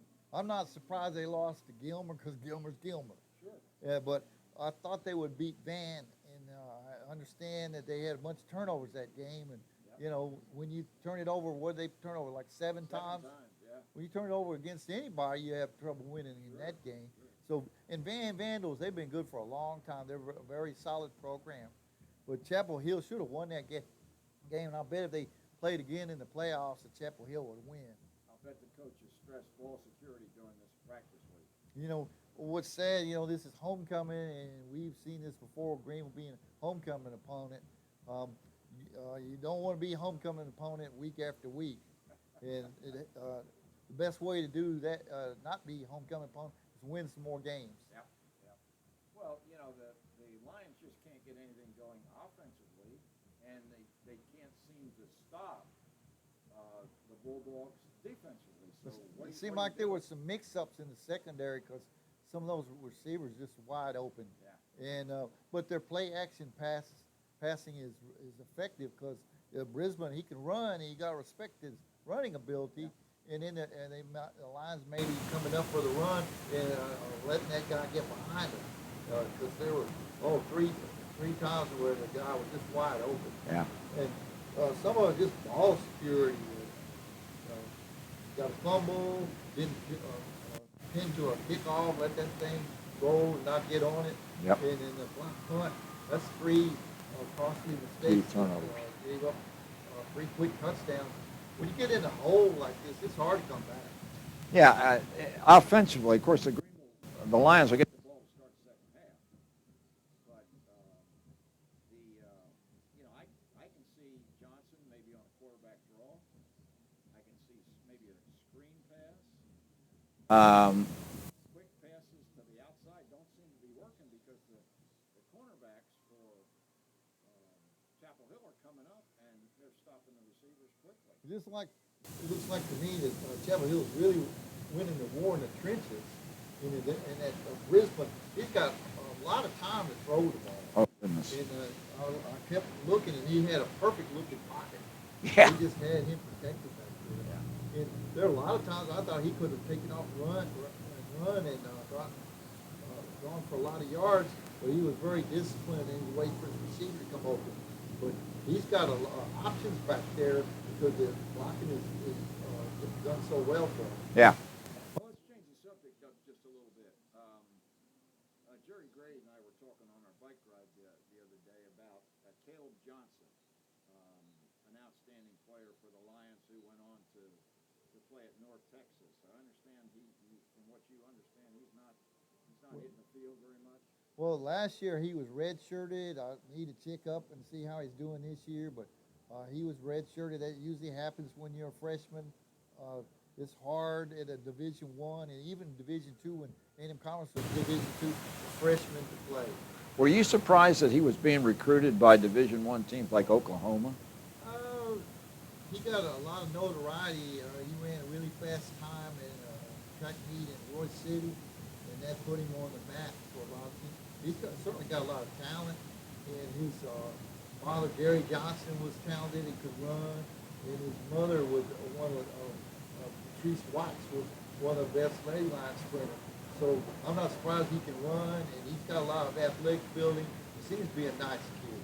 Yeah, thank you. They were. And I'm wishing he can do well in Division I. Some of those guys that signed, they're not playing right now, and then some of them have transferred. And Miles Denson, for example, I thought he was the most exciting player that's come along Greenville in a long time, and he was at Pittsburgh State in Kansas, right. But he apparently has transferred to Tyler Junior College. And I saw his name on the roster, but I haven't been able to find out yet if he's getting to play. You told me earlier today that Brandon Stevens is having some success at Panhandle. Brandon started last year as a true freshman within the third or fourth game and closed out the season as the starting quarterback they're the Aggies. And he made Freshman of the Year in the Sooner Athletic Conference. So he had an outstanding year. His team is 0-2. He's completed 40% of his passes. I was looking at that today. He's got to bring that up. And it looks like maybe they have some problems blocking for him. His rushing totals are not as strong as they were last year. And they played some decent teams at Panhandle State. They're playing Texas Wesleyan on Saturday in Fort Worth. So that should be an interesting game there. Well, we remember how dangerous Stevens was as a runner in high school, and that was really his strength, more so than passing, as it is with Micah Simpson. Well, I thought he improved through each season and each game, and he just got better and better. And I thought the best game he played was against Roy City. That what was it, 55-49, 48. That was an outstanding game. All right, well, David, we appreciate your time here this afternoon, and we wish you safe travels back, and we'll see what happens here in the second half. All right, my pleasure. All right, we'll take a break, and we'll be back with the second half kickoff once the band from finishes up with their performance. Take it away, Matt. When GEUS first brought electricity to Greenville, the world looked like this. Today, more than 130 years later, the world looks like this. Some things change over time, and some things stay the same. Competitive rates, reliable electricity, and hometown customer service. GEUS, delivering reliable electric service to our hometown for more than 130 years.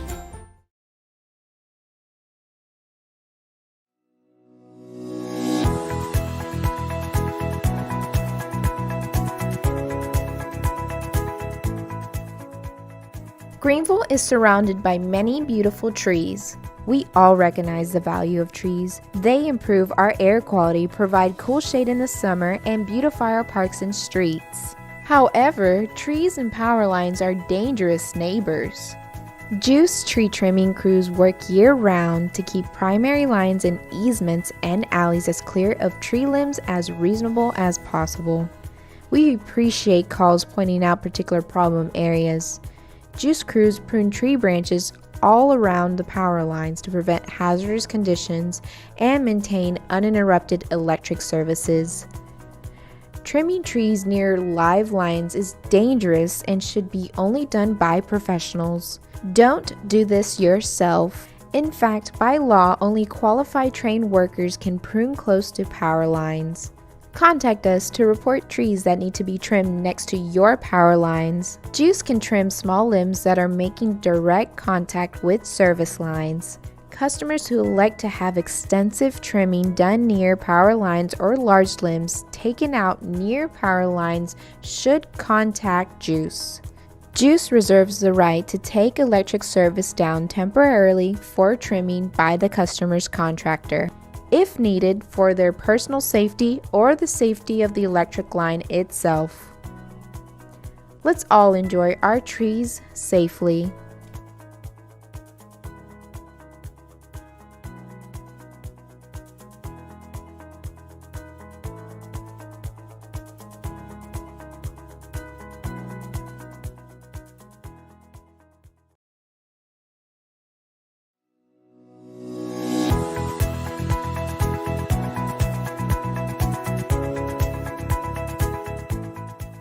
Do not let a Wi-Fi issue ruin your day, because there are plenty of tips that you could use to restore a lost internet connection. Here's a few helpful internet troubleshooting tips that could help you out.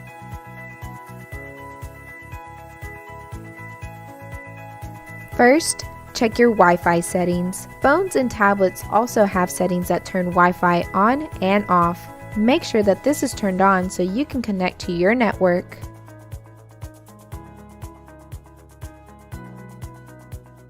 Also, make sure to check your wide area network and your local area network connections. These Ethernet cables go to and from your router.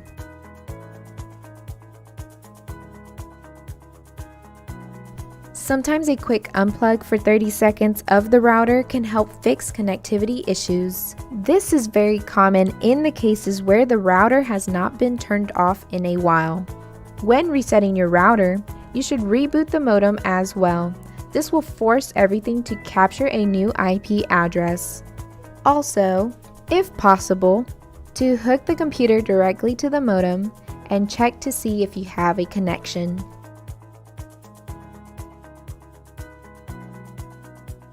If you are used to connecting automatically when in range of a router but are no longer able to, changes may have been made to the network while you were away.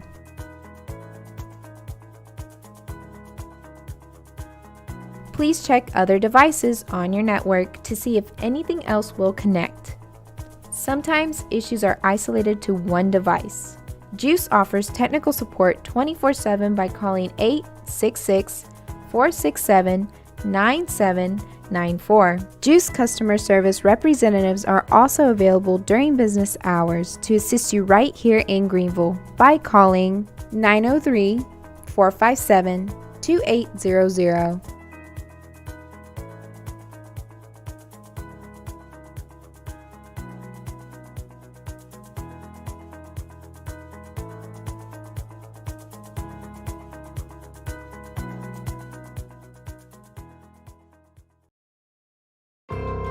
it was a thrill when you were working, especially a storm after a storm.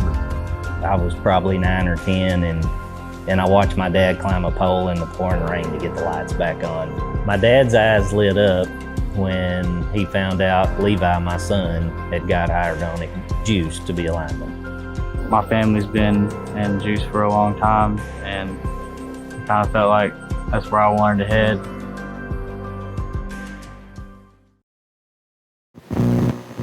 Bob Muty and Matthew Littleton back with you. Greenville Lion football second half coverage of the Chapel Hill Greenville Lion football game being played here in Tyler. Massacre? Massacre Squad. Well, you know, I hadn't thought about that, but that's pretty appropriate now. Unfortunately, the Lions are on the short end, the very short end, of a 42-6 score.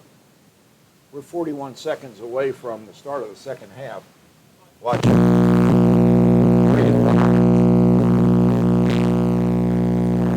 thought pretty impressive situation, not only for the football team, but also for the band. Yes. Now, you're a band guy, right, Matthew? I was never in the band, per se, in high school. Well, I take that back. I was in the jazz band my senior year, but I was never in the marching band. But I've been in different bands, and I've had my own band. So yeah, music is definitely a part of my family and part of our lives. So. Well, your son is in the band at A&M Commerce, is that correct? No, not yet. He's going to A&M Commerce. He decided to take this semester off because he wanted to see how hard college was going to be. Okay. So I thought it was a fair, fairly good idea. But I told him if you really don't go for this next spring, you probably will never go back to doing it. Well, the Battle of the Bands, we'll call it the Dead Heat. Good job by both bands. Now we're back to football. It's interesting how the timekeeper keeps putting up 9 minutes for the quarter. He must be thinking about a JV game or something. Here come the Lions out of their run-through, led once again by the 3 VHS flags carried by the Varsity cadets, and the Bulldogs coming out on the far side from their run-through. The Lions will get the ball to start the second half, and maybe they can make some noise right off the bat and put a little pressure on this Bulldog football team. They definitely need what they did last week when we were saying, hey, you need to slow things down, and then within 3 plays, they're touchdown again. We need something like that right now. Great play.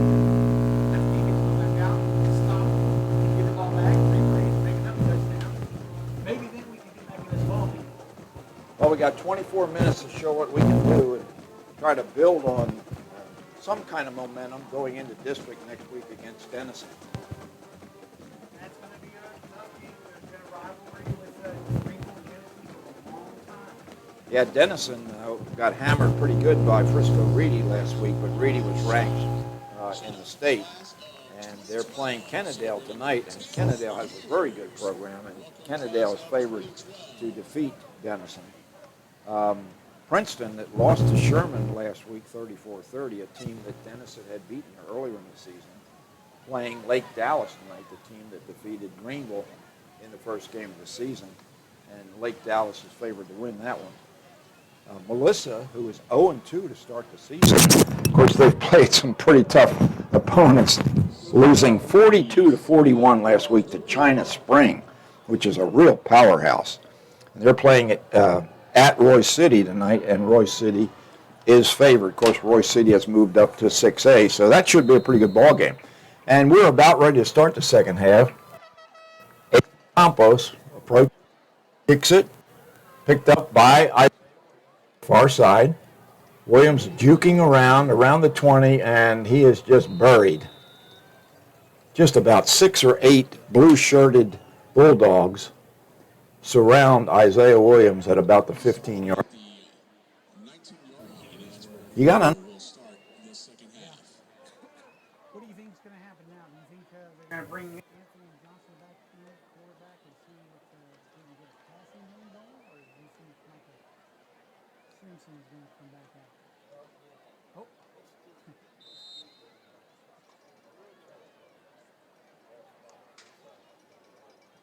We'll call it the night.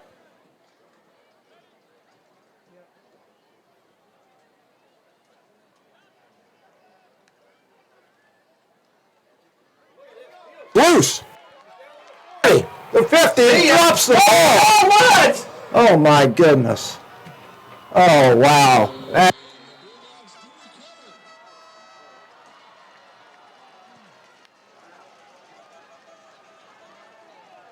Oh, given a beautiful hole. And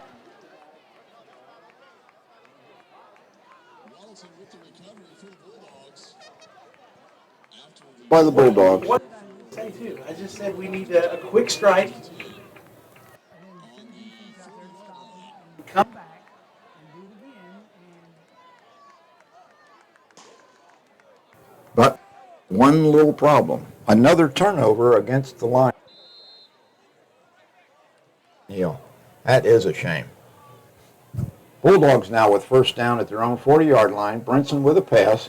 Finds McGregor. McGregor cutting across the field. Is across the 50-yard line for a first down. Bulldogs for his downs at the 40 in Greenville on the far side of the field. Flag on the play. Let's see if that one will come back. Maybe now a holding call.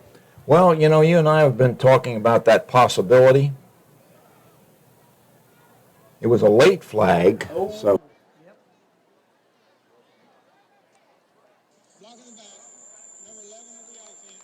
block in the back.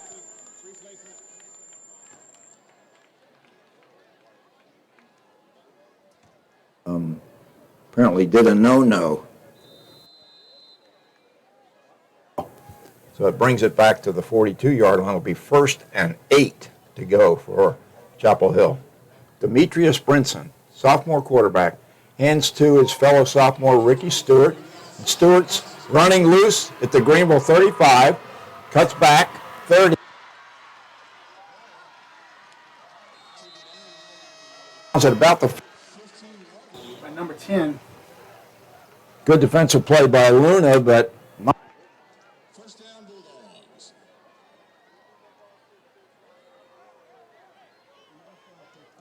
Hill has taken some plays out of Micah Simpson's playbook.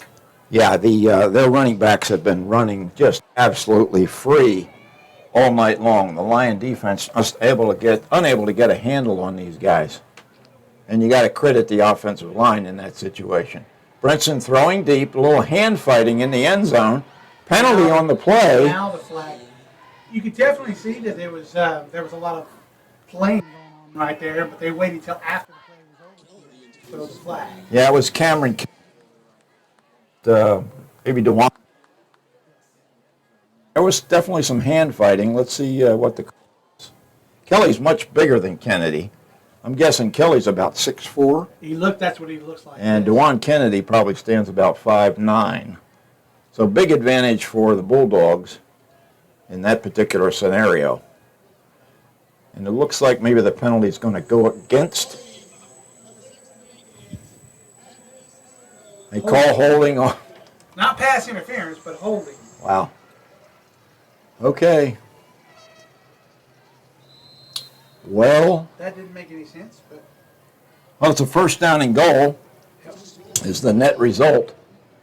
Ball is spotted at about the 6-yard line. Perry in motion. Brinson, quick pass to Kelly. And Kelly dives for the end zone, but I think he's short. Good defensive play over there by the Lions. Might have been Kevin Tran, maybe Ruben Enriquez on the stop. And the ball's close to the 1 yard. Be a 2nd and goal from there. 22 seconds remaining on the play clock. 10:31 remaining. run up the middle right here. Yeah, Brinson's probably going to keep this one.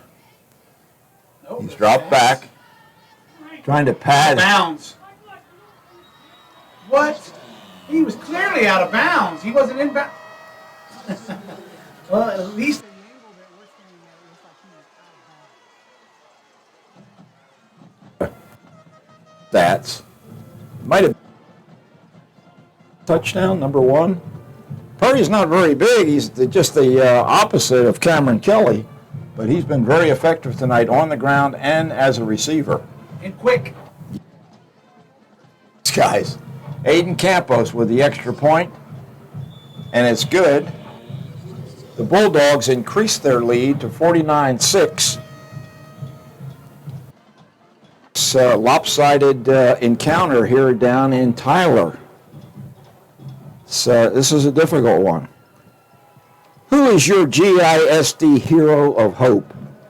Nominate your GISD Hero of Hope today. The program recognizes a GISD employee each month who makes a difference in the lives of our students. Lone Star Credit Union is a proud sponsor of Hero of Hope, and they donate a $100 MasterCard gift card to the honorees, who are also recognized at the GISD school board meeting. Email your nominations to communications@greenvilleisd.com and include the nominee's name and a brief description about why they are your hero.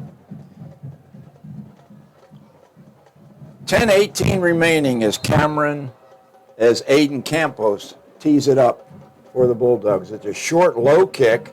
It bounces and picked up at the 30-yard line, and advancing it forward is Amarian Nelson. He picks up about 7 yards on the return. That was an unusual kick. I don't know whether Campos got all of that one or not, Matthew. Doesn't look like it. Once again, it looks like Micah Simpson's going to be handling the quarterbacking chores. Great blocking on that last play that Cameron Neal broke. And Andrew Morris. big. If they can duplicate that blocking scheme and get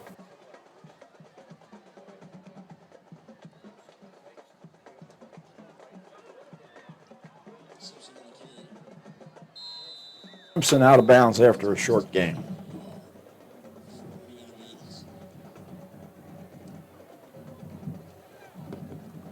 Micah had 50 some odd yards in the first half, but most of that came on scramble drill, and he's got to be really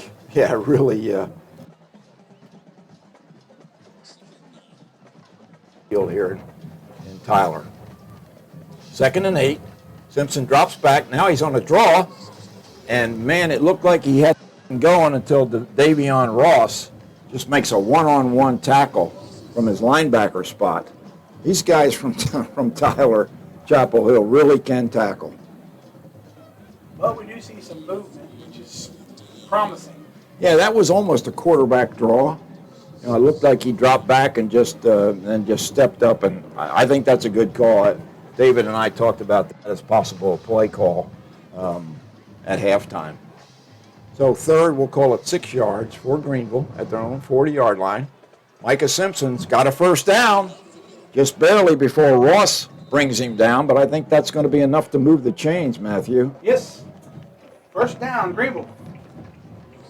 Simpson plays referee and points in that direction. So the Lions may have a little something going here. They get a first down on this second offensive series. So they've shown some life offensively with Neal's run before he dropped the ball, and now another first down here. 3 receivers right, 1 to the left. Orsornio's out there left by himself. Hand off to Neal. Neal's got the corner on the far side. Crosses midfield and is pushed out of bounds at about the 46-yard line of Chapel Hill. Looks like the offensive line's beginning to get a little traction, Matthew. We can hope so.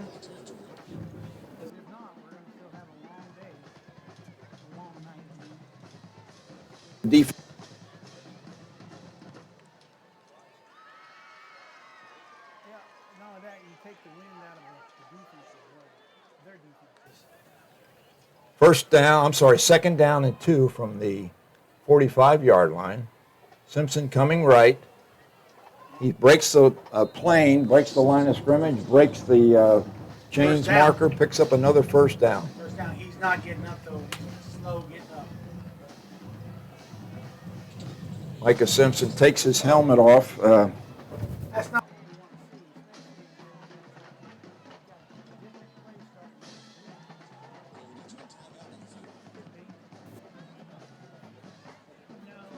Especially if you land on that ball. Yeah, he's up.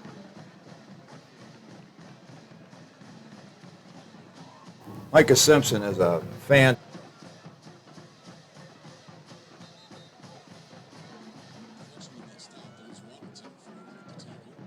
A little bit of maybe Division II football. Anthony Johnson now takes over. Hurry up offense. 3 receivers left. They might catch the Bulldogs a little bit asleep, but Johnson is only.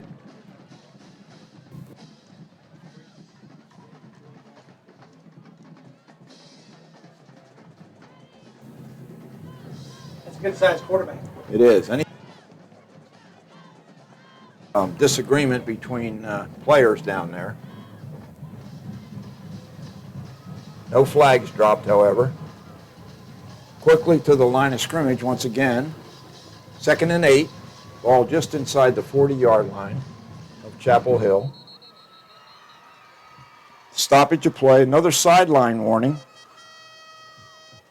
I think the officials enjoy calling that particular. Excuse me. And the ref's still talking to him. Yeah, Coach Duke is obviously not in the best of moods, and he walks away after the official chides him for sideline warning. Coach Duke does have a tendency to get on the field occasionally. I think every coach does. I haven't seen. And that's actually a penalty because that's the second sideline call. First one's a warning, second one's a penalty. That makes it 2nd, and we'll call it 13 for Greenville. Anthony Johnson fakes to Neal. He's going around left side. And boy, I think that ball might be loose. The Lions. Looks like it's going to be the 39-yard line of Chapel Hill. 3rd, and we'll call it a long 8.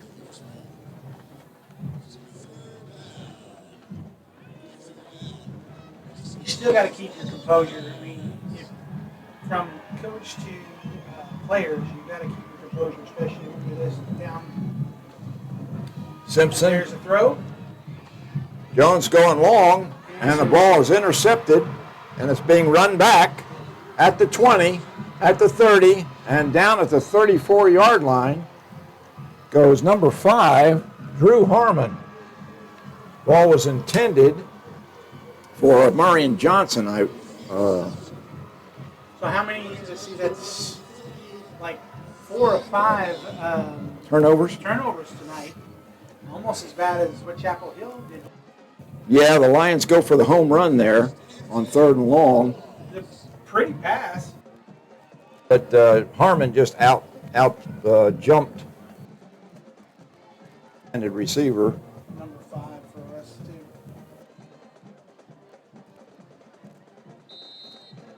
That left Harmon with plenty of room to run. Okay, so it's 1st and 10 for Chapel Hill. Tight formation. Ball at the 35-yard line. Reverse. Number 13's got it, and he's got lots and lots of room. That's a number that we don't have on our roster. 13. And the PA announcer doesn't have his number either. Who is this The mystery player? The ghost player. Converts a first down, so at the 46-yard line is the spot. He's all wide open over here too. Brinson just all kinds of times running around. Now somebody's got a hold of him. He throws it away. Good defensive pressure that time. Number 13 over here was wide open the whole time, too. He's waving his arms to his quarterback, trying to get his attention so he could throw the ball to him. You know, we'll credit Khalil Parker with that play defensively. 2nd and 10 for Brinson. The sophomore quarterback put up some significant numbers in the first half. He's already got a touchdown pass, albeit short, here in the second half. Drops back. Now he's loose, scrambling to the right. Lots of room to run. He crosses the 40-yard line, 30-yard line, no, he doesn't step out of bounds. He's down inside the 20 before he's brought down by Joel Luna. It just seems like, you know, they're playing 11 against about 7. I mean, these guys, maybe a penalty on the play. Hey, they called a holding. Can you imagine? Well, there you go. Yeah, we've been wondering why Brinson has been has had so much. But it could be that the guys up front, in addition to being pretty good blockers, might have been pretty good holders. Especially number 75, from what we've been told, right? And we also saw Kavion Huddleston get a hold of one guy one time, bring him down right in front of the officials, and no call was made. 2nd and 20 for Demetrius Brinson. Sophomore drops back again, lots of time, throwing downfield. He's got Kelly. Kelly covered by Kevin Tran pretty well, but he gets his body between Tran and the ball. And now we've got a penalty flag back here at the 30-yard line. It's the Lions. Roughing the passer.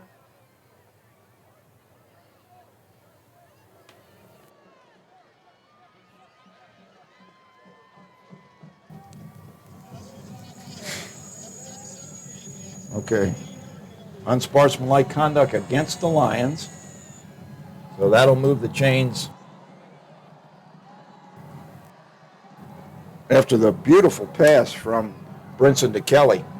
I'll tell you what, for this future, not only here at Tyler Chapel Hill, but he's got a future at the next level as well, in my opinion. He takes a high snap, hands it to Quentin Greenville, down close to the 20. Pickup of about. Lions defense stiffens just a little bit on that play. One thing we need to remember that this is just, it's not a confidence builder, but this really doesn't, not going to hurt them in the long run if they do not win this game. Psychologically, it's a downer for sure. As Brinson throws deep, he's got Kelly. Good job defensively back by probably or Nelson. Again, Kelly has a huge height advantage, but you know, that was really, really good coverage over there.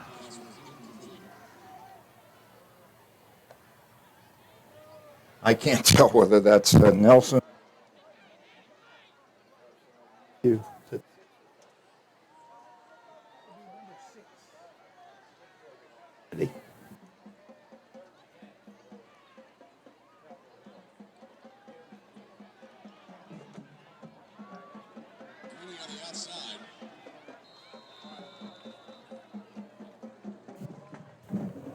That'll be enough for another Chapel Hill first down. It'll be first goal for the blue-shirted Gold Bull, threatening to put another 6 points back on the board. What was last year's score? They had 63 last year, and they certainly have the potential to surpass that, really. What was our score from last year? 36. Hand off to Greenlee, and he walks into the end zone, standing.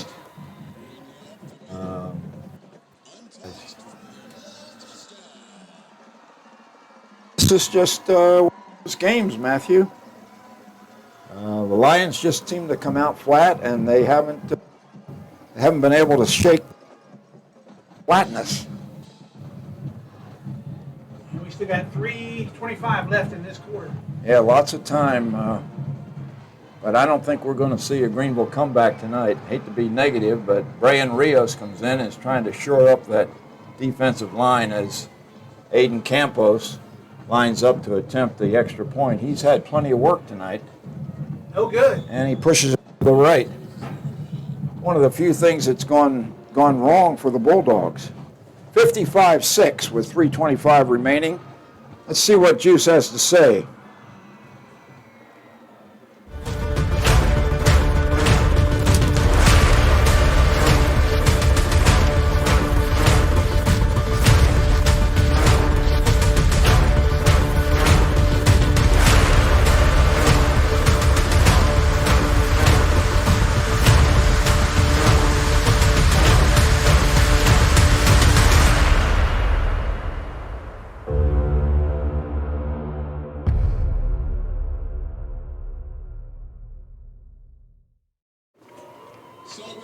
Hey, Bob, go ahead, Matthew. They just shouted out to the class of 1992. That was the year I graduated. Who was in your graduating class? Moses, Methuselah? Not in my class. Yeah. I'm just kidding. Yeah, wow. Boy, you really haven't hurt a guy, Matthew.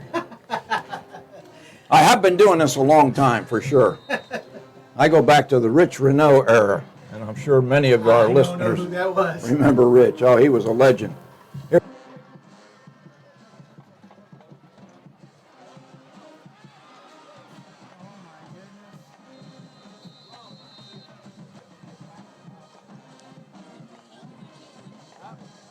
A lot of trouble with kickoff reception. Showing that they got it back. Pretty scary. Lots of things for the Lions. They've turned the ball over in various ways this evening, which hasn't helped, but it certainly contributed to the lopsided score, 55-6. Anthony Johnson will be at quarterback. We have not seen Micah Simpson since he was jarred down on that one tackle. Low snap. Cameron Neal now is trapped in the backfield, and he's thrown for about a 6-yard loss. It just seems like nothing is going right for them tonight. It's just everything that can go wrong has gone wrong. Well, yeah, in that particular case, low snap, Johnson was just barely able to get it off to Neal, and by the time Neal got it, there were 3 or 4 blue-shirted Bulldogs around him. Second and long. Johnson has some time. He's throwing deep, and he overshoots. Simpson, maybe? No. Yes, it was. Good eye. Well, he's the only one that can run that fast. It's hard to overthrow Micah Simpson, but Anthony Johnson was able to accomplish the feat, unfortunately. Those who like superheroes, we're talking about the Flash, you mean, right? Yeah. He threw that ball about 50-some yards in the air, Matthew. So he's got an arm. Yeah, he's got an arm. If we could just get that Third and 16, Johnson back, under pressure, gets it off, but it's short of the receiver. Marion Nelson calling for a pass interference call, but he's not going to get. Well, it looks like the defender grabbed a hold of him and kind of pulled him at the last minute there. Cameron Griffin on the defense there. Going to bring up a 4th and long for Greenville. They'll be punting once again from deep in their own territory. And the cheerleaders from Chapel Hill have come over to say hello, extend their greetings to the Greenville crowd, which is pretty nice crowd travel for Greenville tonight. Yeah, there wasn't hardly anybody here at first, but now as time's gone by, more people have come. Just a long drive, that's all. And of course, getting off of work, you got, 2-hour drive. O'Neill gets the kickoff. Purry lets it bounce, finally takes it, And he breaks one tackle, loose at the 40. The 45, he's got the corner beyond midfield before he's thrown out of bounds by Luna, and that might be a penalty. Luna rides him 5 yards out of bounds, but I don't see a flag. One of the Greenville coverage men had Perry in his grasp right at the point of the reception, and he just couldn't bring him down. Not too much going well, as you said, Matthew, for the Lions. You know, you make that tackle and you say about a 40-yard return by Tyler Perry. Well, next week they will be home, so maybe it'll be a different team that's going to show up at home. DJ Williams in the backfield gets the ball and up the middle, had a hole that was big enough to drive a truck through, and he rambles for another first down, a gain of about 15 yards.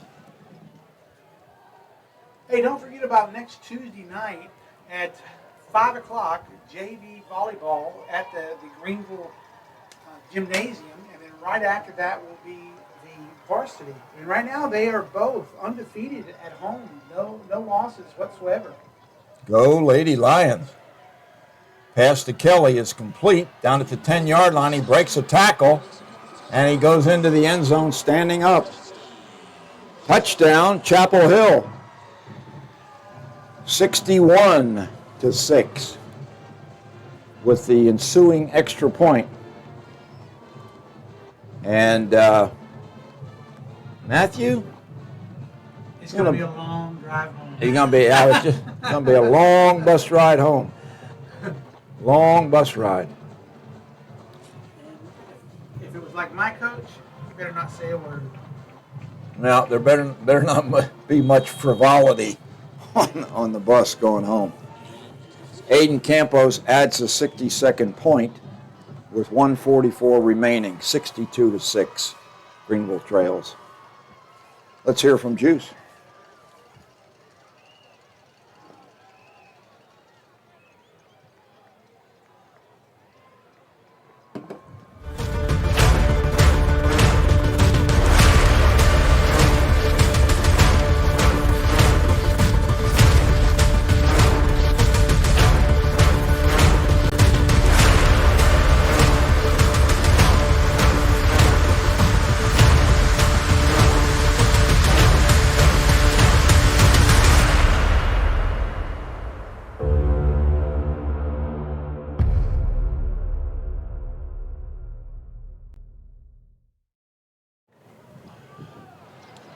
We are at Bulldog Stadium, beautiful turf field with a blue and yellow and white bulldog in the center of the field.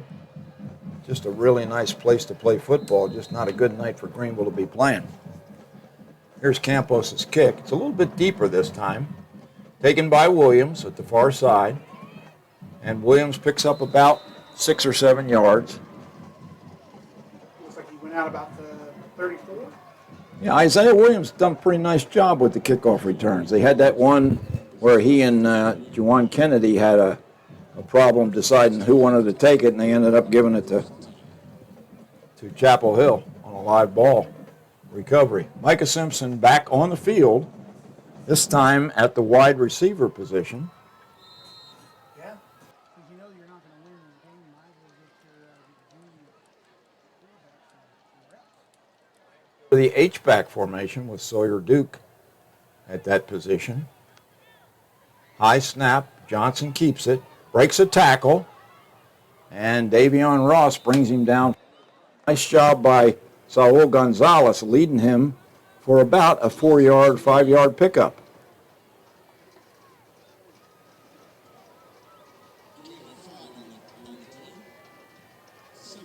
Can't tell whether or not there are any second teamers in there for Chapel Hill or not, but I suspect maybe.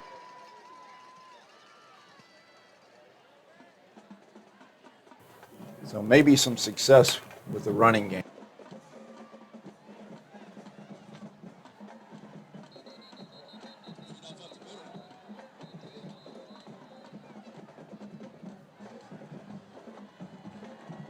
goes. That's Neal. Yeah, they throw Neal back after he gets a few yards. These guys, they punish you. Yeah, That's one thing I do say when it comes to tackling. They gang tackle. Oh man. I mean, every Bulldog is on you once one gets on you. 3rd and 3. Johnson has a pass go through the arms of Amarian Nelson.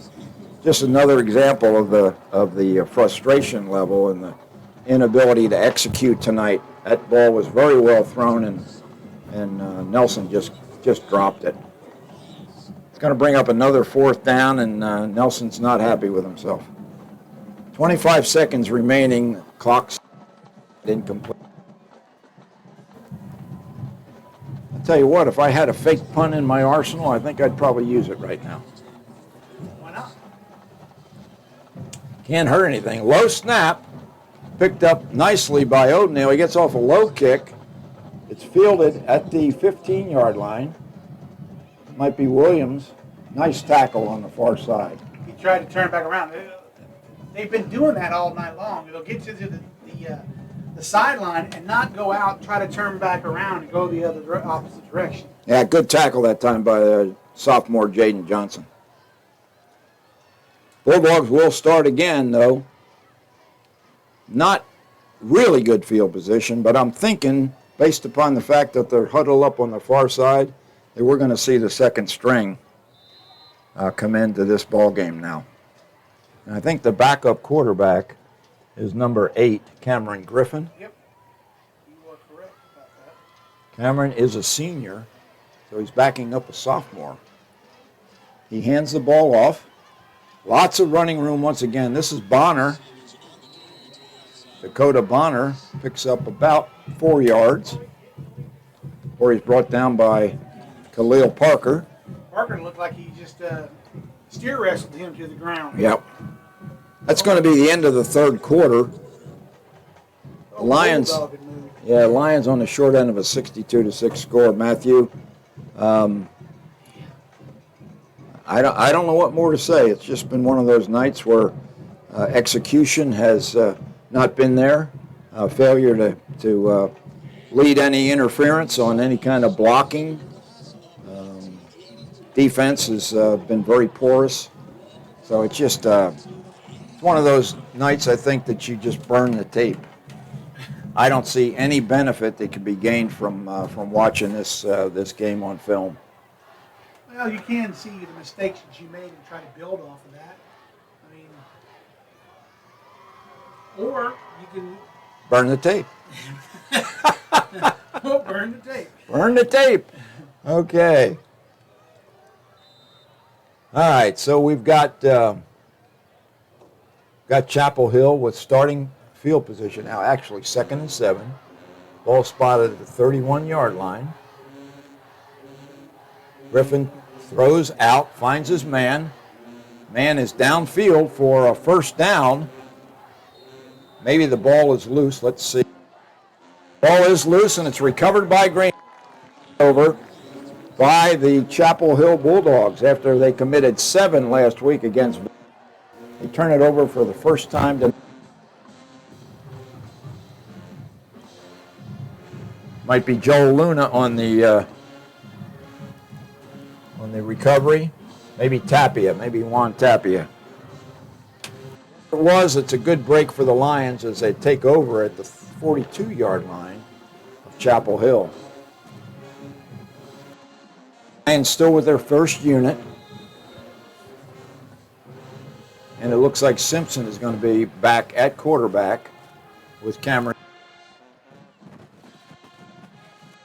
A good-sized kid with good speed.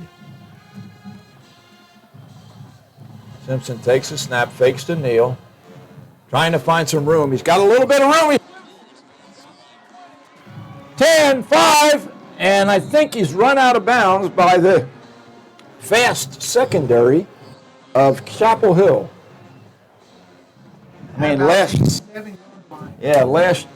week he'd have been into the end zone with large despair, but the quickness of Chapel Hill's defenders caught up with Simpson. But a first down run by the senior quarterback. Gives the ball inside the 10-yard line. First and goal at the 7. Well, hopefully he'll get over 100 yards rushing in this game. Williams in motion. Simpson fakes it to him and goes into the end zone standing. Nice to see the Lions score a touchdown with a guy going in untouched. Right. So a little excitement for the ROTC cadets as they run along the track in front of the Greenville stands with the G and the H and the S flags. Let's see if Archer can be successful. He was roughed after his last PAT. The Lions decided to go for 2 and were unsuccessful this time. Kick is up and it's good. Diego Martinez, Grayson Rapp, and Archer O'Neill combine for a point. And the Lions now trail 62-13. Something positive, Matthew. Yeah. Especially if they don't get any more points, then they actually did better than what they did last year. They didn't allow 63. 63-36 last year in Greenville at T.A. Cotton Ford Stadium. It was a track meet then, and it's been a track meet again, particularly the Demetrius Brinson-led Chapel Hill Bulldogs. This is certainly a talented team.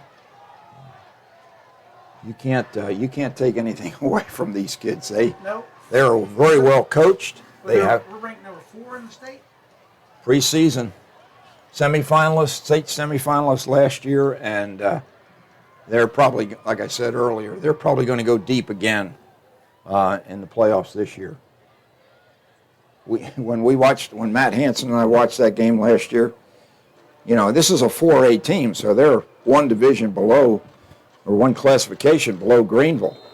And here they are beating us 62-13, and we said at that time that this was a team that was going to go deep in the playoffs, and indeed they did. Archer O'Neill with his kick, very short this time. Oh, a little mix-up, and it's taken by Jabrorian Cook, another sophomore, and he's knocked down by, I think that might have been DJ Williams, who was competing for the reception. And he goes down by his own man. What do you call that? Can't remember what that's called. An assist? Yeah. I've lost my train of thought. Self-inflicted wound, I guess. I don't know. Anyway, 11:33 remaining in this game. And it's the backup unit for the Bulldogs is on the field. Ball is spotted just outside the 30-yard line. Griffin takes the snap, hands to Bonner, and Bonner, oh, that's the best defensive play, led by Jonathan Sampson and Khalil Parker on the senior running back. And he's thrown for, oh, they give him a half yard. I was surprised because I thought it was. Yeah, up front right now.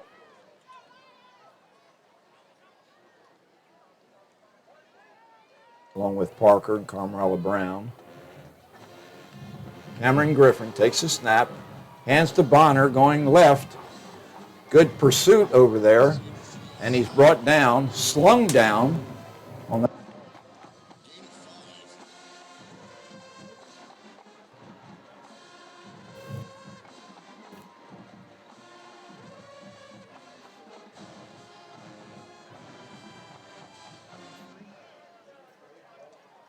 .38 yard line.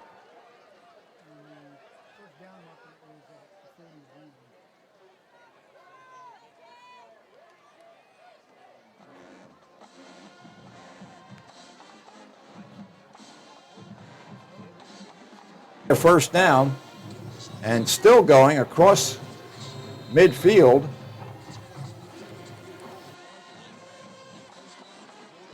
Misdirection play right there. Yeah, Dillian Johnson.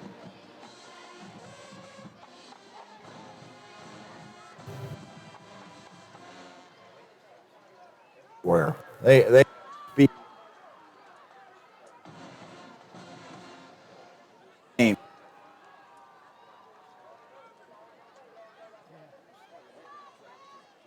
Say, wow, whew.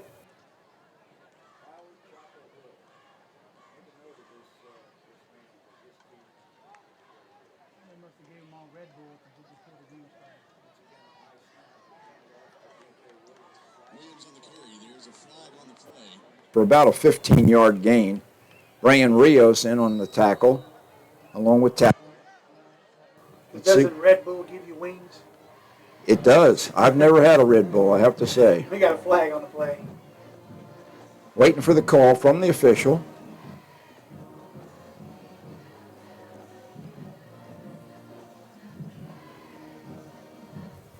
.9:14 remaining, 62 for Chapel Hill, 13 for Greenville's Lions.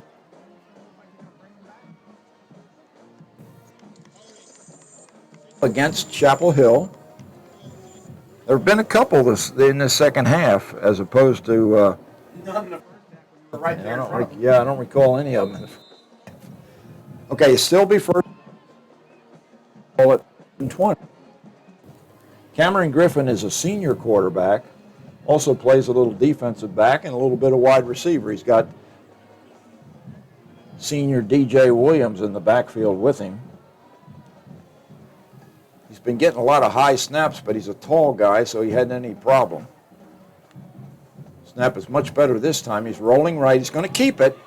He's across midfield, and he's pushed out of bounds by Isaiah Williams at about the Greenville 48-yard line. 8:46, and the clock stopped. We want this one to get over as quick as possible, Matthew.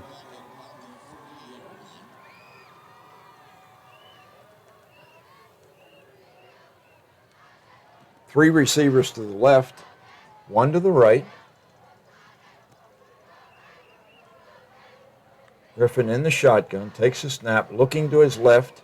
Now he's going to keep it. Tries to find a man over the middle, and his pass is low, intended for Dillian Johnson. That'll bring up a 3rd and 12.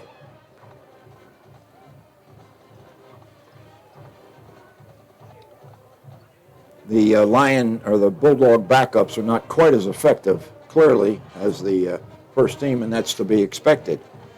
But Lion defense having a lot more success putting pressure on senior quarterback Cameron Griffin.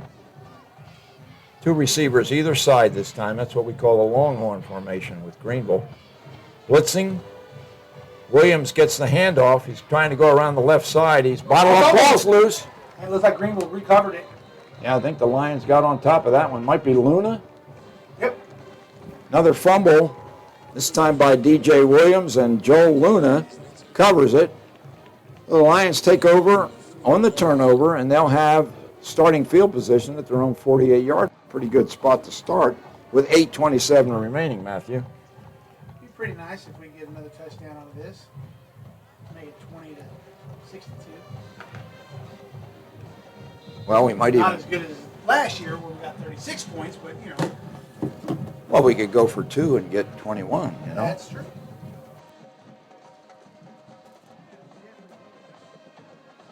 Anything right now would look better. Okay. H-back formation with Anthony Johnson at quarterback. Fakes to Hammer Neal. Cameron Neal drops back. He's in a little bit of trouble as he tries to scramble up the middle, and he's brought down for no gain. The one thing that I keep seeing, I wish he would do, if he's going to start running with that ball, tuck that ball, because he's got it hanging out there in his palm of his hand, and he may have a good grip on it, but just all of the good defenders, and he pulled the ball. The old loaf of bread deal. Yep. Two receivers left, one to the right. Johnson hands to Neal, and Neal is pushed forward for about, we'll give him 2 yards.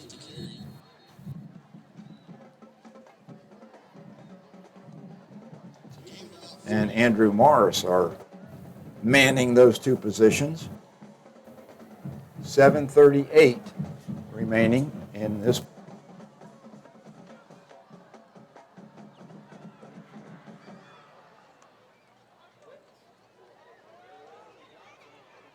He goes forward. He's got long pass intended for Simpson. Simpson has it. And that is an apparent touchdown. I thought Johnson was very close to the line of scrimmage. Looks like it's going to stand. Is that a penalty that I see down at the 2-yard line, or is that just a marking of something? It's a That's mark. a mark, yeah, okay. It's a yellow mark. It's where the ball is supposed to go when extra point. Micah Simpson looks for the ball. He turned around that day, and he makes a play as a on his ledger. Here's the extra point. Martinez did a good job with a low snap. He got it down and in position for Archer's. And with that Micah Simpson, Anthony Johnson connection and the extra point, the Lions go, should be 20 points, right? Yes. They haven't got 20 up there yet. Surely they're not going to short us one on the score. It was a good extra point. There we go. 62-20. Things are looking a little bit better. So the Lions convert that turnover, that fumble by DJ Williams, into about a 50-yard touchdown pass from junior quarterback Anthony Johnson to senior wide receiver / quarterback / running back Micah Simpson. Defensive back, too. That's true. Because he had an interception last week. Yeah, and a couple of good tackles and a good block. Yep. Okay, so a little excitement there. And I believe that's probably Anthony Johnson's first touchdown pass of the year. So that's got to make the junior quarterback feel pretty good. Congratulations to him. Absolutely. Hopefully the first of many this season. Archer O'Donnell will do the kicking. It looks like he's going to let one fly this time.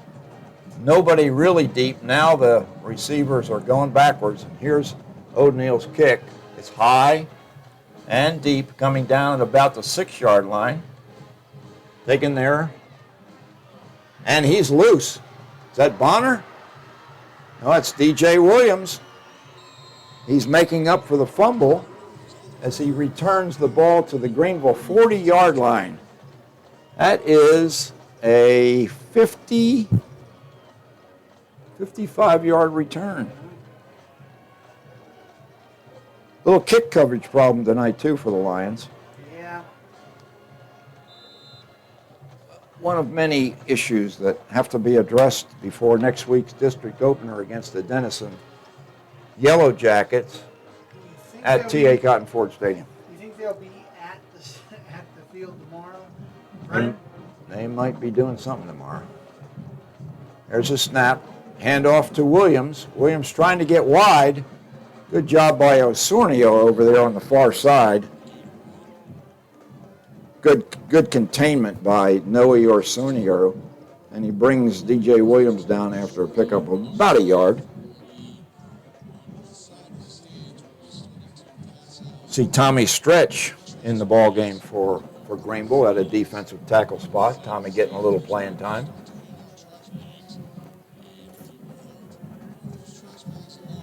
Jamorian Stevenson now at the deep safety for the Lions. Cameron Smithen takes a high snap. Griffin hands off to DJ Williams again. Williams is not very big. The stable of running. In fact, that might have been, that was Dakota Bonner that time. One of the members of the homecoming corps. Yes. Not the king. I'm sorry, Demarion Sanders. I called wrong number. I've done that with the telephone a few times, Matthew. You've got the wrong number. All right, handoff once again to Sanders. He's going around the left side. He's got a little bit of room. He cuts back at about the 20-yard line and slips. Closest defender making that tackle was Jamorian Stevenson. You think Greenville's defense is just tired right now? They've been on the field a lot, and they've been chasing these guys around.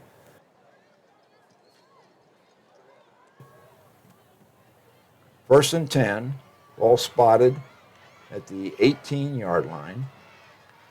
Cameron Griffin, once again, he just hands off to Sanders, and Sanders stumbles but gets down to the 15-yard line, and there's a Greenville player that's just gassed, laying down. That might be Tommy Stretch. Last week we had all those Greenville players and Frisco Liberty players cramped. Cramped up, yeah. Yeah. Drink water, people. Drink water. All right, with 4:56 remaining, injury timeout on the field, let's take a look at another informational spot from GEUS. Sign up to participate in GEUS's Roundup program and help people in our community in need. If your bill is $105.48, GEUS will round up to the nearest dollar, making your overall bill $106 even. Individual customers donate between 1 cent and 99 cents per month. When we all give, it turns small change each month into a big community impact. The average customer would just give $6 per year, never more than $11.88 per year. GEUS Roundup program can make the difference in the lives around you. Sign up now.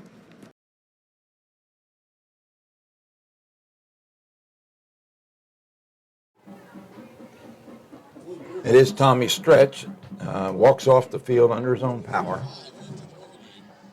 Second and a long 8 yards for Chapel Hill from the 18-yard line. Ball is actually a pass and a beautiful tackle on the far side. What a play over there defensively. Try to get that number of that Mack truck. Just made that play. It might have been Stevenson. He just cut the legs out from underneath the running back, Atlantis Walker. Minimal gain. Third, call it 7 yards for the first down. Chapel Hill threatening again. They already lead 6-20 with 3:58 remaining. Griffin takes a snap. Sanders is trying to get wide, but a good defensive play that time in that defensive line. It's Osornio again with a good play. At least they haven't totally given up. That's a good thing. Well, you know, when these guys that normally don't play a lot of defense get a chance, I think Osornio is lined up at a defensive end spot. He's normally a wide receiver. So, you know, he's getting a chance to flex his muscles on defense against a, second team. So he's finding a little success, and it'll build his confidence. Here's a pass from Griffin. He's got a man open, and it's a touchdown, Chapel Hill. Pretty nice ball by the senior quarterback. He finds Lee Preston in the corner of the end zone, and it's going to make it 68-20.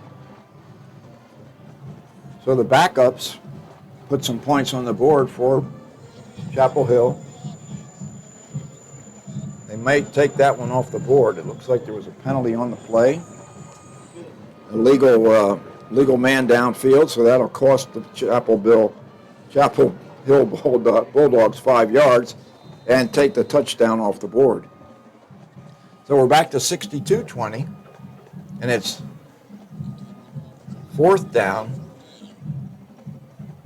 I think a legal man downfield comes with a loss of down, possibly. So it's fourth down, and 11 to go for a first down. Griffin drops straight back. Now he's going to run it. Got some room. He's down. He's going to go into the end zone for a touchdown. So Griffin has a passing touchdown taken away, so he decides to do it via the ground. Cameron Griffin. It's about a 17, 18-yard scamper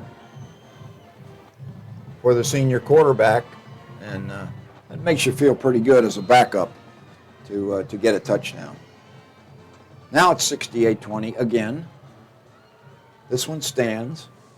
And we've got Alvaro Mendez in to attempt this extra point.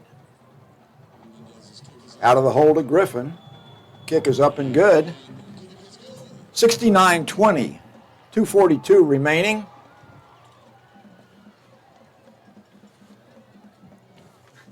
Attention area first responders. On behalf of all the students and staff of Greenville ISD, we'd like to invite you to join us for lunch anytime between 11 a.m. and 1 p.m. on Friday, September 9th. That's already passed, hasn't it? No, that's today. Yes. So that was today. So hopefully there were lots of first responders who responded. Yes. And had a free lunch courtesy of Greenville ISD, because the school district wanted to show their appreciation, and we'll probably get a report for you next week at the home opener, the district opener against, it's not the home opener, it's the district home opener. Yes. Against the Denison Yellow Jackets. I spent a couple years living in Sherman, and of course Denison is Sherman's arch rival, and they would always play on Thanksgiving Day. And it was a true rivalry. Kind of like the Cowboys in Washington.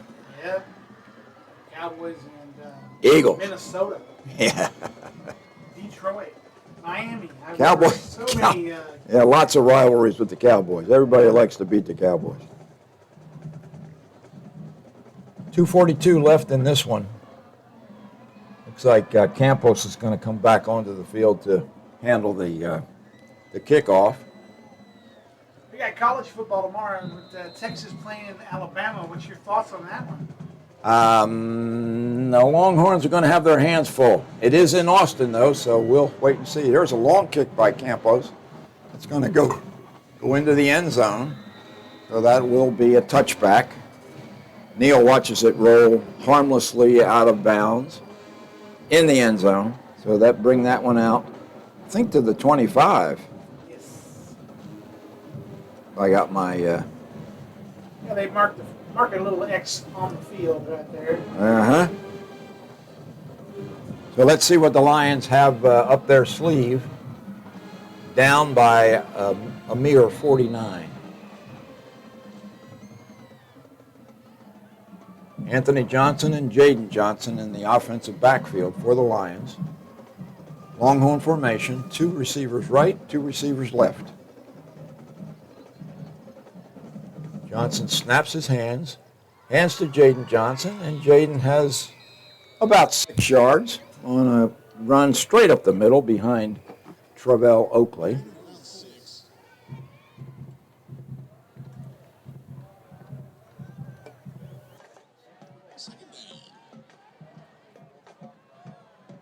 Johnson moves to the left of Johnson and takes a handoff, and he's going to get another first down. Jaden Johnson moving. This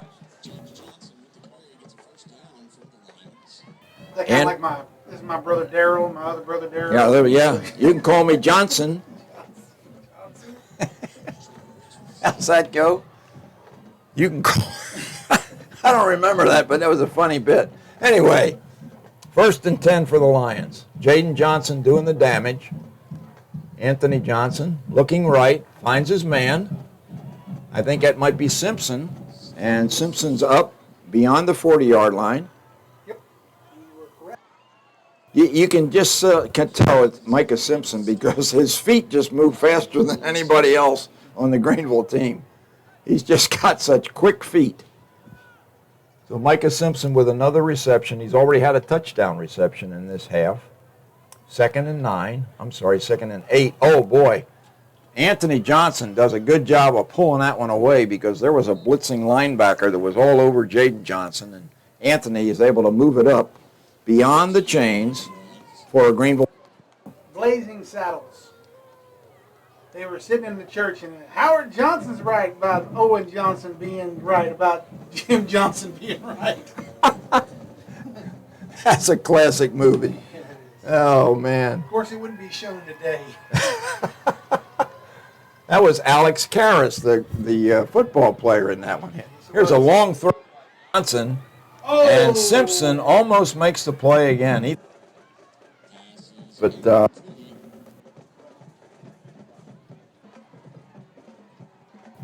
Anthony Johnson kind of just let that one fly, figuring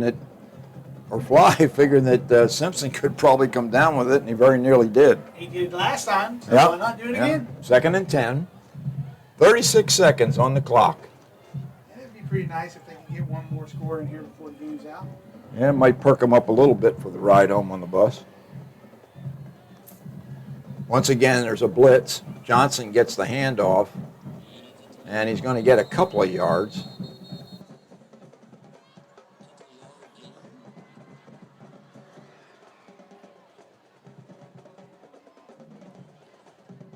Now it's going again, and we're down to 30 seconds. What would you say to your guys on the way home? Let's go home. That's it? Let's go home. We'll get them next time. We'll get them next time. Wait till next year. 3rd down, 7 yards. Anthony Johnson. The line to gain. It is a 1st down. Let's wait and see. It's going to be close. Yeah, he went out of bounds, so it. They mark him short of the 1st down by about a yard. Quickly to the line of scrimmage. Johnson looking downfield. He finds Isaiah Williams, and Williams can't hold on to it. That's the last hit of the game. That'll do it here at Bulldog Stadium. Kind of ending on a note that kind of was typical of the way the Lions game went tonight. With Isaiah Williams dropping a pass, kind of right in his hands. But anyway, 69-20 is the final score. And Matthew, thank you for doing double duty tonight. Sorry if I wasn't talking enough. Hey, you were busy. You were busy. You were busy. I should have been getting paid for 2 weeks. Yeah. We apologize for the inability to provide this game on the YouTube. We just couldn't keep our internet signal. And consequently, about the only opportunity to watch this game will be watching it on GEUS 34. Well, no, they'll be able to watch it tomorrow on YouTube. It will be on YouTube? Okay. We'll load it up Okay. as we get back to the office, and we'll get it on there so people can watch it. And like you said, the internet here, they told us to use the guest Wi-Fi, and we did, but it looked like all the guests were using the Wi-Fi. So when it got time to start the game, we just didn't have any. Lost the signal. Any bandwidth, I should say. Yeah. When you got so many people that are on it, it'll tend to not want to work. Right. A nice show of sportsmanship by Demetrius Brisbane as he comes over and extends congratulations to Micah Simpson. Final score from Bulldog Stadium here in Tyler: Chapel Hill 69, Greenville 20. We hope to see you folks next week at TA Cotton Ford Stadium for the district opener against the Denison Yellow Jackets. Until then, you all have a beautiful weekend, and God bless you. Bob Muty signing off with Matthew Middleton. Good night, everybody. This video has been brought to you by GEUS 34. GEUS is your community-owned provider for electric, internet, cable TV, and true local programming.